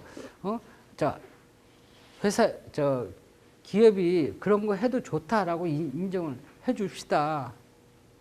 돈은 안 들어가는 거니까. 왜냐면 한 300만 원짜리, 500만 원짜리 인력으로 말이죠. 1년 계약 해가지고 딱 해가지고 100만 원밖에 못 줘. 뭐 그렇게 하면 쓰면 되죠. 그죠? 300만 원짜리 물건을 100만 원에 쓸 수 있도록 그냥 허가를 해줘 버리는 거예요. 그러고 나서 1년 쓴 다음에 그러면 쓰면 되지만 쓰지도 않고 말이죠. 이제 다 썼으니까 그만 땡 하고 보내고. 그때 그렇게 만들어 놨죠. 또 그런 것도 촉진하고 고용촉진기금 이런 것들 들여가지고 직장을 갖다가 채용하세요. 채용하시면요. 저희가 한 6개월까지 월급의 뭐 30%를 지원해 드립니다. 이런 거. 그럼 고용하시라는 거죠.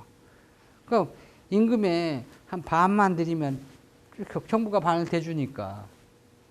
그런 정책. 주로 고용, 이런 실업자, 이런 문제를 갖다 해결하기 위해서 이 돈을 써야겠습니다. 그렇게 해가지고 고용을 증가시키고 경제 성장을 증가시키는데 쓰겠습니다. 해가지고 이 돈이 어디 있어요? 없으니까 빚내서 주는 거라고요. 국채 발행해서 씁니다. 요 증가한 요만큼 고스란히 국채 발행이 늘어나서 그냥 국가 채무가 그대로 늘어납니다.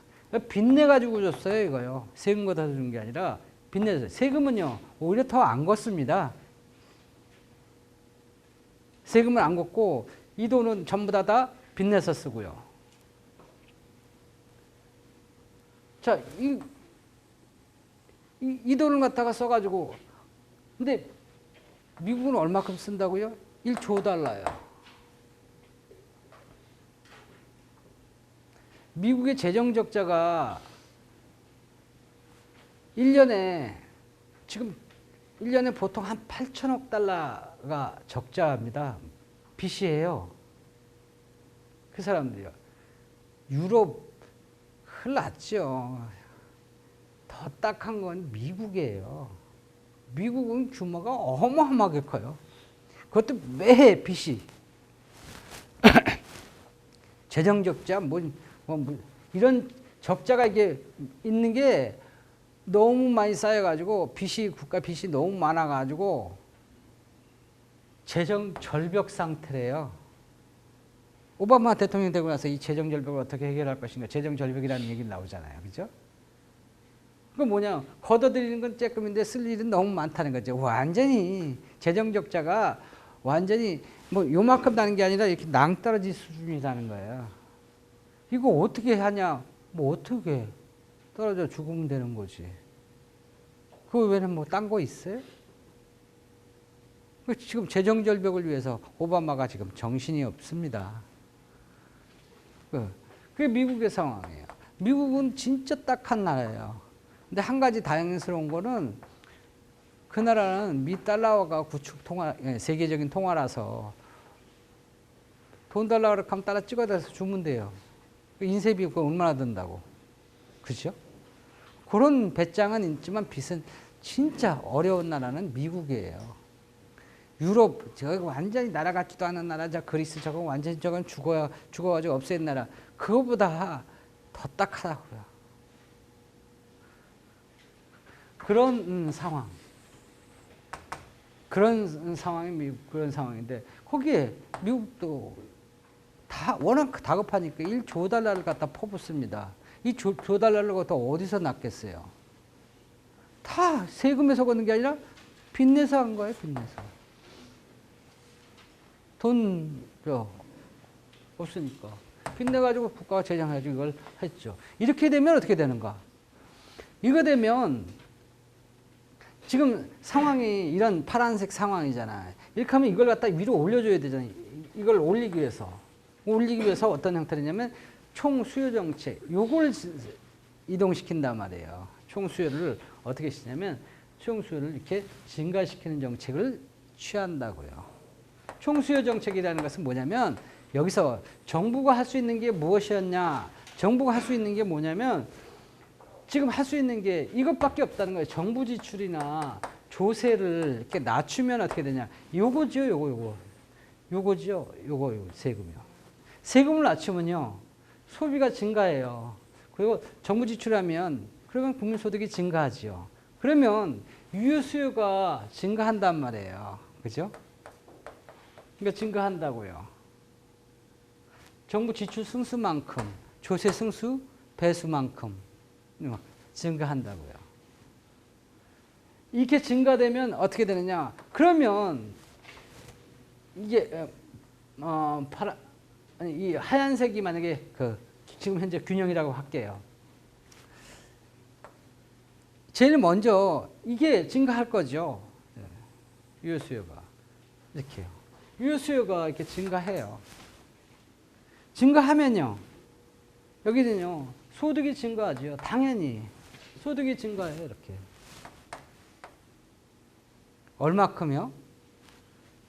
정부 지출 승수배만큼. 조세승수 배만큼 마이너스가 내려고 반대니까 그 배만큼 소득의 증가로 나타나죠. 그죠? 자, 소득이 증가해요. 소득이 증가하면 이게 어떻게 균형을 갖냐면 여기에 균형을 갖는다고요. 뭐가 균형이 되냐면 요 화폐 시장에서는요. 소득이 증가하면 거래적 동기가 증가돼서 요게 이렇게 위쪽으로 이렇게 위로 올라온다고요. 화폐 수요. 그래요. 이렇게 되면 소득이 증가하면 거래적 동기 소득의 플러스 함수인데 요게 증가하니까 거래적 동기가 증가해서 화폐에 대한 수요가 증가하지요. 증가함으로 인해 가지고 뭐냐면 저렇게 돼 가지고 이자율이 상승하는 그런 요인이 생겨버린다는 거죠. 그렇게 균형이 이게 가면서 어떻게 간다 그랬어요? 이건 이렇게 가면서 이건요. 같이 간다 그랬죠. 이게 같은 속도로 이렇게 이동한다고요. 실무 시장과 화폐 시장이 이렇게. 이게 같이 가면서 이것도 가면서 이것도요. 이것도 우측으로 이렇게 이동한다는 거죠. 이게 우측으로 이동한다는 것은 이게 동시에 간단 말이에요. 세 건 이렇게 쭉 하면서 간다 그랬잖아요. 그렇죠? 그래요. 이제 화폐 시장은 이런 현상이 나타날 거고 여기 저기에서는 이런 현상이 실무 시장에서는 이런 현상이 나타날 거고 그래서 여기 생산물 시장에서는 생산물 시장에 총 공급이 우측으로 이렇게 이동함으로 인해 가지고 뭐가 생기냐면 소득이 증가하는 현상이 생기지만 물가도 상승하는 현상이 생긴다 그런 얘기예요. 지금 소득이 증가했단 말이에요. 소득이 증가하니까 좋죠. 왜? 소득이 증가, 이걸 해결하기 위해서, 이걸 해결해 주는 형태잖아요. 소득이 증가했다고요. 그래서 물가가 상승했다고요. 물가가 상승하면 이게 이제 수요 측면이 아니라 공급 측면에서 생산 시장에는 어떻게 반응을 하는가. 여기 새로운 균형이 이렇게 있잖아요. 새로운 균형이 되면 이게 새로운 균형이 이렇게 새로운 균형을 찾아간단 말이에요. 뭐냐면 물가가 상승하죠. 물가가 상승하면 여기 노동시장에서 물가가 상승하면 수요가 어떻게 돼요? 증가한다고요. 그죠? 자, 물가가 상승하면 공급 측면에서는 뭐냐면 그 노동의 수요가 이게 하고 한계 생산물인데 물가가 상승하면 수요가 우측으로 이렇게 이동한다고요. 이동하면 저렇게 수요가 이게 이동하죠. 이렇게. 이게 이쪽. 그러면 임금이 상승해요. 임금이 상승하고 뭐가 생기냐면 노동량이 증가한다고요. 노동량이 증가한다는 것은 뭐냐면 실업이 감소된다는 거죠. 실업자 구제하는 거예요. 실업자. 이것을 구제를 할 수 있다는 거예요. 그것 때문에 하는 거예요. 자, 실업 목표를 달성하게 돼요. 자, 해서 이게 우측으로 이동하면 그럼 고용량이 늘어났죠. 늘어나니까 생산함수가 요점에서 요점으로 이렇게 이동을 한단 말이에요. 요점으로. 요점으로 이동해가지고 이 점에서 딱 이렇게 이루게 된다. 균형을 이루게 된다고요. 빨간 선으로. 이렇게 이동함으로 인해 가지고 국민소득이 증가하는 현상으로 나타난다. 그런 얘기예요. 공급 측면에서는요. 그래서 이 결과가 어떻게 되냐면 결과는 자, 국민소득은 증가된단 말이에요. 고용도 증가한다고요. 근데 물가도 증가한다고요. 물가가 증가하는 현상으로 나타난다고요. 그래서 그 어떻게 됩니까? 그래서 지금 물가가 증가하는 현상이 나타나면서 근데 화폐금융시장에서는 이자율이 상승하는 그런 형태로 나타나죠. 근데 이자를 갖다가 막 못 올리게 하려고 그래요. 그때 기준금리는 3몇 %, 그런 형태로 가 있었어요. 지금 안정이 되니까 조금 내려왔죠. 2.75로 내려왔죠. 그래요. 이자는 상승하는 그런 요인이 생기고 그 다음 임금은요. 물가가 상승했으니까 물가 상승률만큼 임금 올려달라고 하겠죠. 그런 형태로 된다고요. 실업자. 이런 목표를 쫙 해서 경제 성장이 그러면 한국에는 돼야 될 텐데 그러면 국민소득이 증가하는데 얼마큼 증가됐습니까? 2009년에 그랬으니까 2009년 말 2010년, 2009년에는 그래서 2008년에는 2.7%예요. 그 경제 성장이요. 2007년에는 4.75 이런 형태였죠. 2009년에는요. 이렇게 하니까 국민소득이 0.1%가 됐단 말이에요. 왜? 이런 거 안 했으면 마이너스 5%가 될 텐데 우리는 0.1% 했으니까 다행이라는 거죠.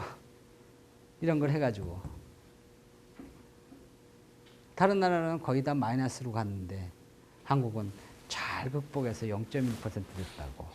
이게 뭡니까? 그랬더니 안 했다고 해보세요. 안 했다 그렇게 하면 실업자가 얼마나 많겠습니까? 실업자가 그렇게 하면 더 줄어들었습니까? 2009년 상황. 실업자가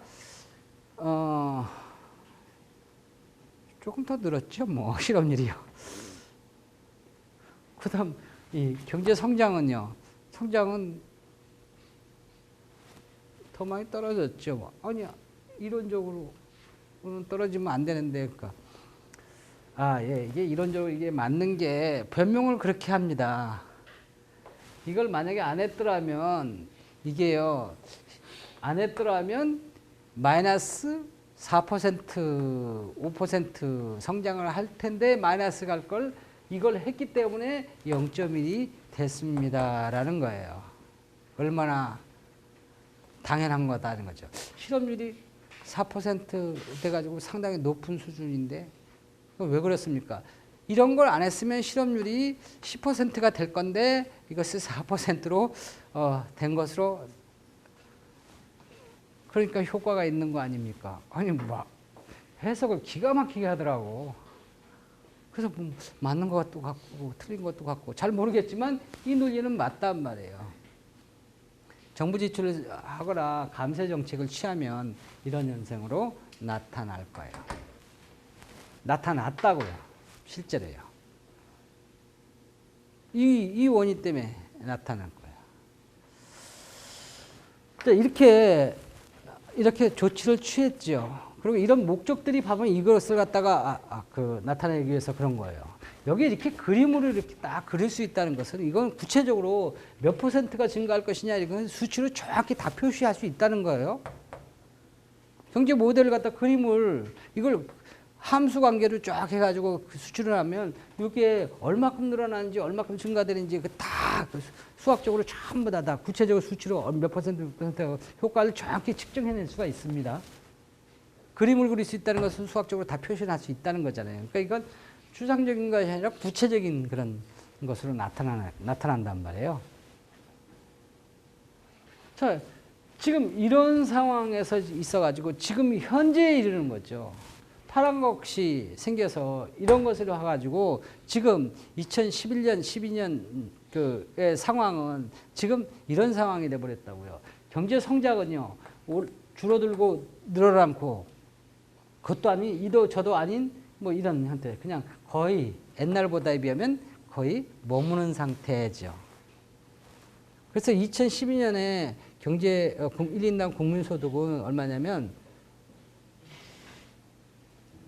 2만 달러 시대가 돌아왔어요. 2만 달러는 말이죠. 여기 2007년도에 2만 달러였습니다. 2만 50달러 정도 됐었어요. 그 돌아와가지고 2010년, 11년 이렇게 한 4, 5년 만에 돌아왔어요. 떨어졌다가 물론 뭐 환율 탓도 있겠지만 그래가지고 2만 100달러, 일단 120달러 이렇게 해가지고 간신히 옛날로 돌아왔다고 2만 달러 시대가 드디어 왔습니다. 드디어 온 게 아니라 나갔다가 집 나갔다가 돌아왔거든.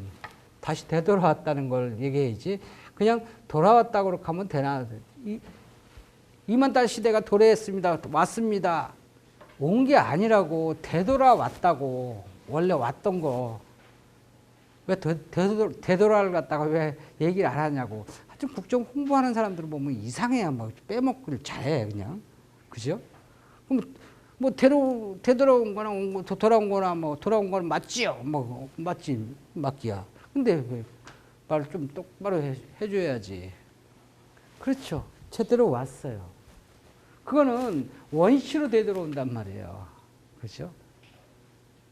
그 국민소득이 물론 조금 늘어나긴 늘어나는 그런 형태로 돼 있지만 그럼 국민소득은 이렇게 좀 회복이 되는데 한 가지 나쁜 거는 뭐예요? 나쁜 거는 물가가 올라간단 말이에요. 물가가.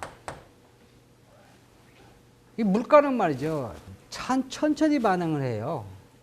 이런 하면요. 그래서 2012년에는 물가 오른 김에 물가가 더 올라갔다고요. 그 2012년에 이제 비상이 걸린 게 뭐냐면 물가예요, 물가. 물가 이거 어떡할래? 아, 그 물가 몰랐네. 앞으로 국가 정책은 모든 것을 물가 최우선 정책으로 취하겠습니다. 2012년 정책이죠. 그러다가 2013년에 지금 도달한 거예요. 물가 안정 대책을 물가 안정을 어떻게 할 것이냐? 그건 해야지요. 해놓고 나서 그냥 또 가만히 있었죠. 물가 안정 대책을 어떻게 해야 할지 알아. 그냥 올랐으니 뭐 더 오르지는 않네요. 아니 이만큼 다 올랐는데 뭐 또 올라. 그죠? 설렁탕가 5,000원에서 7,000원, 8,000원까지 올라갔는데 그럼 뭐 설렁탕은 또 더 올려가지고 10,000원, 20,000원 받으란 말이야? 그죠?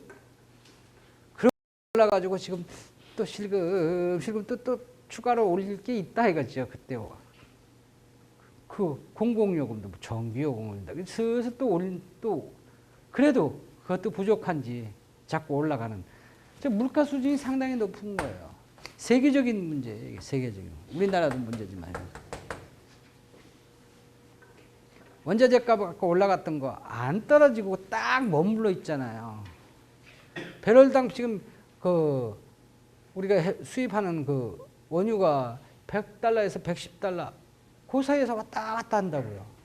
내렸다가 올랐다가 내렸다가 올랐다가 지금 휘발유가 1리터에 얼마예요? 그전에 최고 2,000원까지 올라갔다가 지금은요 많이 내렸습니다. 내린 게 1,900원이야. 자동차가 없으니까 휘발유 값은 알 필요도 없죠. 그죠? 지금 국가의 과제는 물가란 말이에요. 물가의 과제죠. 자, 물가의 과제지만 이 국민 소득도요. 소득도 아직도 그 성장 기반이 없단 말이에요. 소득도 증가시켜야 하는 문제가 생기죠. 그래야 일자리 노동이 증가하죠. 아까 노동 효과가 좀 봐야 되는데 효과를 못 봤다 그랬잖아요. 별로요. 실업자는 줄어들었습니까? 그럼 일자리가 많아졌습니까? 여러분들은 취업하는데 아무 문제가 없습니까? 여러분 선배보다 낮았습니까? 낮아질 것 같아요? 선배들 보니까 막 들어가기가 그렇게 어렵다는데 요 며칠 전에 신문 보니까 뭐 청년 실업이 실질적인 청년 실업이 보면 이 직장 못 가진 사람들이 한국에 보니까 청년 실업이 보니까 한 30% 이상 되는 것 같더라라고 샘플 조사에서 보니까 10명 중에서 3명이 못 간 것 같다. 아이 그거는 좋게 평가해서 그렇지. 우리 주변에 한번 보세요. 아니 한양대학교 졸업한 선배들은 그래 한 30%는 놀아요. 괜찮아요. 그건요. 우리 같이 좋은 데만 보지 말고 좀 나쁜 데 보면 말이죠. 뭐 나쁜데 뭐 근처에 나쁜 데가 뭐 그렇게 썩 나쁜 거 아니지만 우리보다 질이 조금 나쁘다고 평가되어 있는 뭐 저 건국 이런 데 말이죠. K 남의 학교 이름 데 말이죠. 거긴 더 많아요. 그렇죠? 그래요. 취업률이 많다 그러지만 그 취업도 어떤 취업이냐에 따라서 틀리겠지만 비정규직이냐 그런 것부터 틀리겠지만 하여튼 실업률이 상당히 많다고요. 실업 해결해 줘야 될 거 아니에요. 그러니까 이 박근혜 당선자도 실업, 청년 실업 대책, 실업을 갖다 굉장히 강조하고 물가 안정을 하고 물가를 제대로 인식한 거예요. 이런 문제가 뭘 해야 되느냐? 지금 현재 상황은 지금 현재 이걸로서 쭉 원인을 해결해 가지고 지금 닥친 거 한 거가 이걸로 다 분석이 됐잖아요. 그래서 물가가 그래서 올라갔구나라는 것을 알 수 있잖아요. 이걸 어떻게 해결했으면 좋겠습니까? 라는 거예요. 어떻게 해결해 준 것은 어떻게 해결해도 길이 별로 없다라고 생각하는데 해결할 길이 있단 말이에요. 지금 뭘 잡으려고 그래요? 물가를 갖다가 잡으려고 하는 거죠. 그리고 국민소득을 증가시키고 고용을 증가시키려고 하는 거죠. 그러면 이걸 해결하려면 어떤 방법으로 해결해야 되냐 하는 거예요. 앞으로 국가는.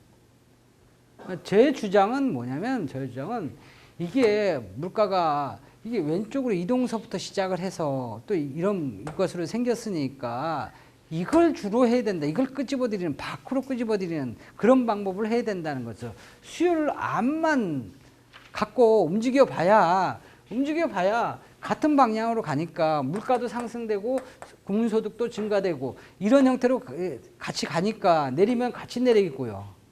그리고 그럼 물가를 잡기 위해서 국민소득을 낮추잔 말이에요. 실업자를 더 많이 만들자고. 이건 하고 싶어도 못 한단 말이에요. 국민이 반대를 해서. 그죠? 그래서 물가 잡는 그런 방법도 방법이지만 경제 성장하고 같이 이루어져 나가려면 무엇이 좋으냐면 바로 수요 측면 말고 공급을, 이게 왼쪽으로 가서 문제가 생긴 거니까 차라리 이것을 우측으로 시키는 이런 정책을 취하자, 그런 얘기예요. 이런 정책. 공급을 우측으로 이런 정책이 뭐가 있습니까? 여기 있잖아요, 이거요. 그래서 누차 강조하는 것이 요 노동과 이 자본을 증가시키는, 그리고 이 기술 혁신을 갖다 이루는 이런 방법을 하자, 그런 얘기예요. 하자. 기술 혁신 끊임없이 개발하자 말이에요. 사람 많이 들이자, 저기 고용을 갖다 많이 그게 문제니까. 그러면 그러면 일자리를 갖다 많이 만들기 위해서 그럼 해외도 가서 수출도 하고요. 해외에서도 한번 찾아보고요. 그리고 이 노동에 대한 노동 생산성을 좀 많이 올리자, 그런 얘기예요. 사람이 경영이다. 그래, 사람이 경영이라고 하니까 그러면 훌륭한 사람을 만들어 놓자, 이게. 생산 잘하는 사람을 많이 만들어 놓자, 이거예요. 그렇죠? 이런 문제. 그다음 자본에 관한, 자본이라는 게 증가하려면 투자를 많이 해야 되니까 투자를 좀 많이 받아들여서 투자를 많이 하도록 해서 자본을 더 많이 확충해서 생산 능력을 더 길러야겠다는 거죠. 그럼 자본을 기르는 일, 노동을 기르는 일, 그다음 이 기술 혁신을 이루는 이런 길을 갖다가 이렇게 만들어주면 되지 않느냐라는 거예요. 쉽지 않지요. 쉽지 않은 걸 아는데 이걸 국가에 이게 그냥 뭐가 아프다고 해서 금방 치료하는 방법은 좋긴 좋겠죠. 그러다가 덧나면 어떻게 해. 조금 천천히 효과가 천천히 가더라도 힘들면 좀 더 하자, 이거예요. 더 노력을 더해서 효과가 바로 없겠지. 바로 없더라도 그냥 꾸준히 하자, 이게. 이거 외에는 다른 방법이 있겠냐는 거예요. 하지만 이것을 불가능한 걸 하니까 불가능한 것은 아니니까 이걸 증가시키자, 이거예요. 그럼 이 노동을 증가시키는 방법은 뭐가 있냐? 그거는 노동의 그다음 공급을 우측으로 이동하든가 수요를 이동하든가, 아니면 자본을 우측으로 이동하든가, 자본을 그쪽을 갖다 수요를 갖다 이동을 하든가. 그런 이동하는 방법들은 많이 나왔잖아요, 그죠? 그렇게 해가지고 이거 노동을 증가시키든가, 노동과 자본을 증가시키든가. 이게 이도 저도 안 되면 기술 개발을 하든가. 이건 조금 더 어려워요. 그러니까 뭐 저 미래 계획 뭐 미래 뭐 창조 뭐 과학부 만드는 거 좋다 이거야. 만들어도 이 만드는 거에다가 의의를 두지 말고 거기에서 진짜 미래 창조가 좀 되도록 뭐가 기술이 좀 창조가 되도록 좀 하자. 일할 수 있는 거. 왜 거기서 기술이 개발하도록요. 미래 창조 과학 창조부에서는요. 그럼 하면 뭐 해야 되느냐? 기술 개발하는 사람한테 과감하게 돈을 지원하라 이거예요. 그리고 특혜를 막 베풀으라 이거예요. 벤처기업에다가 막 저기 그 국가가 보증을 서서라도 그냥 뭐 계속 사업을 하도록 그렇게 하란 말이에요. 과학을 위해서 맨날 저 건물이나 지어가지고 말이죠. 뭐 과학자들 뭐 그런 거 뭐 건물 많다 그래서 무슨 과학이 잘 됩니까? 학이 없는 것보다 낫지요. 그런 것보다는 실질적인 기술 개발하는 그런 쪽에다가 기술 우대하고 그런 형태로 가자 이거예요. 그러면 총 공급이 언젠간 이렇게 돌아오겠죠. 언젠간 아니라 빨리 돌아올 거예요. 우리는 더 기다리는데 한계가 있거든요. 너무 오래 기다려서 가요. 즉 기왕이면 우측으로 이거 잡아당기는 그런 역할을 하자는 거죠. 우측으로 잡아당기려면 바로 이건데 이건 노동 수요와 공급을 갖다 증가시켜서 자본에 대한 공급을 증가시켜 기술 개발을 갖다가 함으로 인해 가지고 그래서 하자 그런 얘기예요. 그리고 여기에 원유 뭐 이게 저 가격들이 자본 요소의 가격들이 많이 올라서 상당히 문제라고 하니 이 가격에 대해서 우리가 신경을 좀 각별하게 쓰자 이거죠. 그 물건을 안 쓰는 대체 에너지를 개발한다든가 에너지 한 대 많이 샀으면 그다음 휘발유 대신에 전기로 좀 쓰든가 전기 자동차를 쓴다든가 그것도 하나의 기술이겠죠, 그죠? 그래서 에너지를 갖다가 좀 다각화하는 비싸니까 안 쓰려고 하는 거죠, 그죠? 그런 노력, 절약하려는 노력, 그죠? 이게 생산이란 말이에요. 이게 절약하는 게 그런 에너지에 대한 그런 것에 감시 체계를 좀 더 확실하게 하고 뭐 그래서 그런지 몰라도 뭐 문 열어놓고 뭐 20도가 넘는데 문 열어놓고 저 사업하면 그거 뭐 벌금 뭐 30만 원 매긴다고 그런다 그러대요. 50만 원인가? 뭐 그래가지고 올해부터 그래서 단속했습니까? 그 경고장만 잔뜩 했다 그러고요. 그건 뭐 하나의 그냥 전시적인 효과에 지나지 않죠, 그죠? 에너지를 좀 전략하고 그 개발하고 그다음 딴 데를 돌리는 그런 형태로 또 그것도 많이 쓰고요. 또 다른 한편으로는 그 에너지 자원을 갖다 많이 한다 이렇게 하면 그러면 그 뭐 아까 뭐 해외 뭐 개발한다 그만 과감하게 하자 말이에요. 해외 가발 사기치듯이 그냥 뭐 된다 이렇게 아주 주가나 올리고 그런 쓰잘데없는 하지 말고 진짜 뭐 이 가격을 갖다 이걸 극복하기 위해서 다른 에너지 자원을 갖다가 확보를 갖다 이렇게 하자 그런 일을 돈 들여서라도 하자는 거죠. 아예 그냥 피상적으로 하지 말고 효과 있게 그런 정책을 없는 건 아니잖아요. 한다고요. 할 수가 있다는 거죠. 그래서 총공급 우측으로 있는 것을 주력으로 하겠다 이거예요. 해야 한다는 거죠.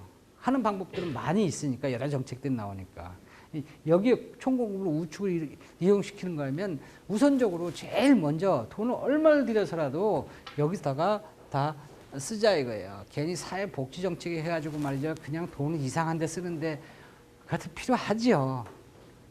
하지만 지금 상황이 이런 상황이니까 사회복지 대책 좋다 이거예요. 복지 대책. 근데 지금 내가 떡 하나 주고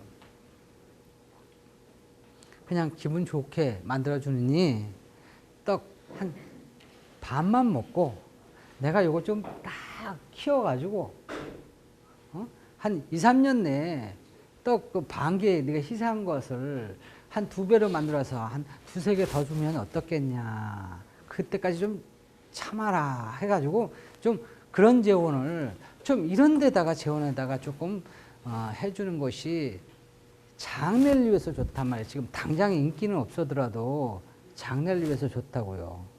국가를 운영할 때는 파퓰리즘에 따라서 국민이 막 원한다 그래서 원하는 거 다 사주고 원하는 거 다 해주면 그럼 빚내가지고 그렇게 해주면 그럼 뭐가 좋으냐고. 누가 복지 싫은 거 그 복지 싫어하는 사람이 어디 있어요? 다 해주고 싶죠. 부모 입장에서는 전부 다 베풀고 싶죠. 문제는 돈이 없다는 사실이에요. 돈이 없는 상황에서 그럼 꼭 그렇게 해줘야 되느냐. 진짜 훌륭한 어머니는요, 사달란다고 다 사주는 게 아니라 어떤 거는 사주고 싶은 마음은 있는데 꼭 참아. 그래서 뭐 이게 그냥 집에 가서 그냥 조용히 앉아 텔레비나 막 탁 때릴 수도 있는 그런 것도 해야 된다. 그럼 미래를 위해서 그러는 거예요. 그게 훌륭한 정책에 대한 국가에 대한 지도자지. 지도자가 무슨 지도자가 무슨 선동자예요? 좋은 것만 하고 그게 뭐 지도한 국가와 국민을 갖다 올바로 지도해 나가야죠. 밝은 길을 험난하고 싫은 것도 벌교 앞으로 해야 된단 말이에요. 거기 그 대신 가도록 하는데 이거 가시면 그 위에 그 너머에는 무엇이 있습니다. 이런 것을 분명히 밝혀주고 자 가십시오. 안 가면 뒤에서 밀어. 그래도 안 가면 앞에서 끌어. 내가 먼저 한번 시범으로 가볼 테니까 여러분 따라오세요. 라고 해가지고 그게 지도자지. 저기 가기 싫습니다. 그래가지고 그건 뭐 험악합니다. 그래서 뭐 진 땅을 내가 왜 갑니까? 그렇지요. 진 땅은 가지 마셔야 합니다. 그럼 마른 땅으로 가가지고 우리 저기서 겨울가에 가서 앉아서 놉시다. 산에 언제 가? 그게 지도자냐고. 국민이 지지했으니까 국민의 뜻에 따라줬으니까 그게 훌륭한 지도자예요. 그런 차원에서 저는 총공급을 우측으로 이동하는 전략을 갖다가 무슨 희생을 치러서라도 제일 먼저 우선적으로 과감하게 해야 된다는 거예요. 그렇게 하면 그러면 물가는 상승하고 국민소득은 물가는 낮아지고요. 국민소득은 증가하지요. 이게 우측으로 이렇게 이동하면 그죠? 그리고 고용은요. 고용은 따라서 증가해요. 실업은 해결이 된다고요. 그 여기에다가 플러스 나는 한 가지 이게 물가도 물가지만 여기에 좀 촉진 이것을 실업이 굉장히 중요하다니까 실업을 더 줄이기 위해서 고용을 더 늘리기 위해서 경제 성장을 갖다 늘리기 위해서 공급을 하면 물가 이런 형태 되죠. 이런 형태로 되는데 여기에 주로 이걸 쓰고 부가적으로 쓰자는 게 뭐냐면 수요 정책을 부가적으로 쓰자는 거예요. 전혀 거기다가 더 플러스 해가지고 공급을 정책을 우선으로 하되 부가적으로 이 수요 정책도 약간 가미를 하자는 거예요. 수요를 증가시키는 정책 뭐 갖고 하느냐? 정부 지출 빚내가지고 정부 지출하는 거 이거 쓰잘데가 없으니까 정부 지출 이런 데다 정부에다 기대하지 말자 이거예요. 소비자한테 소비를 좀 더 해달라고 할 수 있는데 소비자는 지금 빚이 많아요. 한국에는요. 1,000조 원이 넘는다고 빚덩어리에. 물론 소비를 약간 증가시키는 그런 방법도 있겠지만 무엇보다도 뭘 했냐면 수출을 증가시키는 데에 애를 많이 쓰자 그런 얘기예요. 그리고 투자에다가 많이 하도록 하자 이거예요. 투자 능력이 없으면 안 되겠지요. 근데 투자에 능력이 있는 기업들이 있단 말이에요. 그럼 투자를 하도록 하란 말이에요. 말을 안 듣죠. 그러면 주어 때려서라도 투자하도록 하자는 거죠. 너 죽고 나 죽고 할래? 이런 식으로 해가지고 하면 그 대기업이 투자를 안 하겠어요. 중소기업한테 쥐어 짜봐야 없어요. 투자할 돈이 없죠. 그거 아무리 해가지고 뭐 중소기업 청소해가지고 뭐 투자를 중소기업은 기본적으로 돈이 없어요. 정부에서 돈 대주기 전에는. 차라리 그거보다는 아예 대기업한테 돈 있는 사람들한테 당분간 고개 숙이고 그냥 투자 좀 하도록 하자는 거죠. 거긴 돈이 있으니까. 그래서 이런 투자를 촉진하는 정책, 투자를 증가시키고 가지고 이 수출을 갖다가 또 수출을 갖다 주력으로 하는 곳이 어디냐면 다 대기업들이 수출을 주력 해요. 수출을 파는 데는요, 대개 다 대기업들이 해요. 물건만 파는 것만 수출이 아니라고요. 건설, 이런 분야도 굉장히 수출에 굉장히 도움이 많이 되거든요. 지금 1월달 된 지가 얼마 안 됐는데, 며칠 안 됐는데, 지금 건설 수주가 들어온 게 벌써 계약을 한 게, 이거 그것도 며칠 전에 봤어요. 그래서, 아니, 1년 된 지가 새해 들어와서 일주일도 안 됐는데, 지금 10억 달러가 넘었습니다라는 거예요. 공사 수주 받은 게. 꼭 이런 뭐 길만 만드는 게 아니라 플랜트 수출 같은 거 있잖아요. 뭐 설비 시설 이런 것들이 댐 이런 것 있잖아요. 이런 것들 무지하게 많다는 거죠. 해외는요. 그런 거 수출을 주력으로 수출을 아주 적극적으로 살리면서 투자를 굉장히 살리면서 그래서 이런 것을 중심으로 한 유효 수요를 갖다 증가시켜서 그래서 수요를 갖다가 촉진 이것을 증가시키겠다 그런 얘기예요. 그러면 어떻게 되느냐? 그럼 물가는 약간 올라갈 거다 이거예요. 국민소득도 올라갈 거다 이거예요. 고용도 올라갈 것이다는 거예요. 그러면 한 1년 지나면 물가는 어떻게 되냐? 물가는 낮아지고 올라가지는 형태되니까 물가는 말 그대로 내려가는 것보다는 안정적이지 않느냐는 거예요. 안정적이지. 해석을 많이 올라가진 않죠. 이렇게 뭐 5%, 7% 이렇게 올라가지 않고 한 2, 3%로 딱 머무면 그렇게 되면 뭐 물가는 항상 올라가는 현상이니까 뭐 조금 희생하더라도 한 2, 3% 정도 이렇게 유지가 될 것이고 나머지 이게 좋잖아요. 물가도 적정히 오르는 게 좋죠. 그죠? 국민소득이 올라가는 김에 더 올라간단 말이에요. 고용은요. 더 증가되는 김에 더 증가된다고요. 고용이 더 증가된다는 게 뭐예요? 실업이 줄어든다는 거죠. 청년 실업도 해소되면서 이게 급하니까 이런 정책을 취하는 거예요. 물가 약간 희생하더라도 경제 성장도 좋죠. 이게 뭡니까? 2%가 뭡니까? 내년에도 2%밖에 안 된다니. 올해 2%밖에 안 된다니. 작년에도 3.몇 %가 그게 아니라 그것도 2.몇 %라고 얘기하고 이게 자꾸 내려앉는단 말이에요.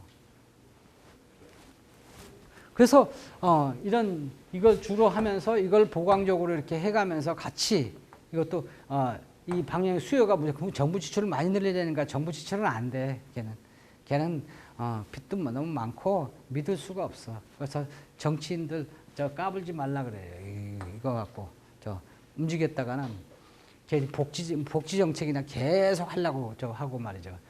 복지 정책 좋지요. 좋기야 좋은데 거기에 대한 유효 수요보다는 실질적인 유효 수요를 갖다 증가시켜 가지고 이걸 이렇게 하면 기업하는 전략으로서 그러면 한 1년 내에 물가는 지금보다는 낮아지는 그래서 물가는 안정되는 그런 형태로 갈 거고 국민소득과 고용은 폭발적으로 늘어날 것이다라는 거죠. 그게 우리의 갈 길이죠. 그죠? 개인적으로 그렇게 생각을 하는 거예요. 그래서 그런 거에 대한 정책을 한번 만들어 보세요. 그 정책이 얼마든지 만들어내죠. 이걸로 뭐로 옮길까, 그 다음에 이거 수요하는 것은 뭐 할까, 여기에다 뭐 투자를 갖다 촉진시키는 정책은 뭘까? 그럼 투자를 갖다가 대기업이 투자를 하려면 어떻게 하면 투자하시겠습니까? 물어봐가지고, 그럼 뭐 세금 낮춰준다. 그럼 세금 낮춰주면 되는 거고, 투자하는데 그럼 뭐, 그러니까 이 회장님을 감옥에 들어가 있는 회장님을 풀어주시면, 투자를 한번 생각해 보겠습니다. 그럼 풀어주라고. 그래서 하나 회장님도 풀어드렸어요. 지금요. 뭐 당분간 풀어줬죠. 뭐 집행정지로. 뭐 그런 거 같이 뭐 돈 안 들어가면서 이렇게 투자를 갖다 촉진하는 방법은 어떻게든지 그 수출하기 위해서는 뭐 이 확대 전략을 하면 뭐 어떻게 움직여야 될까 그런 문제죠. 꼭 뭐 유럽이 뭐 돈이 없다 그래서 뭐 그런 문제냐 하는 거죠. 그만큼 자원이 많은 나라에 가서 개발을 해주고 그 개발 자금 대신에 가서 원유를 갖다 퍼오든지 광물을 퍼오든지 퍼오면 되는 거지 뭐 어차피 살 거 그죠? 그렇게 하면 건설해 주는 거는 우리는 잘하니까. 그다음 뭐 휘발유 비싸면 못 돼요. 휘발유 비싸면 못 돼요.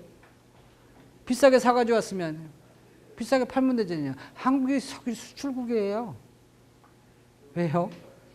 다 전액 사들이지. 그 중에 한 60%는 다시 대수출해요. 원유 사가지고 휘발유를 수출해죠. 어마어마하게 많이. 그래서 돈 많이 버는 게 그게 GS 칼텍스고요. SK이죠. 정유사들이 그런다고요. 그 얼마나 좋아요. 비싸게 사가지고 와서 더 비싸게 싹 팔고 나머지 그런 거 얼마든지 수출을 갖다 계속 늘려가면서 하는 거죠. 그 휘발유 파는 곳에다 어딘 줄 알아요? 휘발유 산 곳에다가 휘발유 팔아요. 원유 산 곳에다가 팔아버려요. 그래요. 시간이 너무 많이 됐네요. 오늘 수업도 못 부르겠네요. 오늘 수업은 여기서 끝내도록 하고요.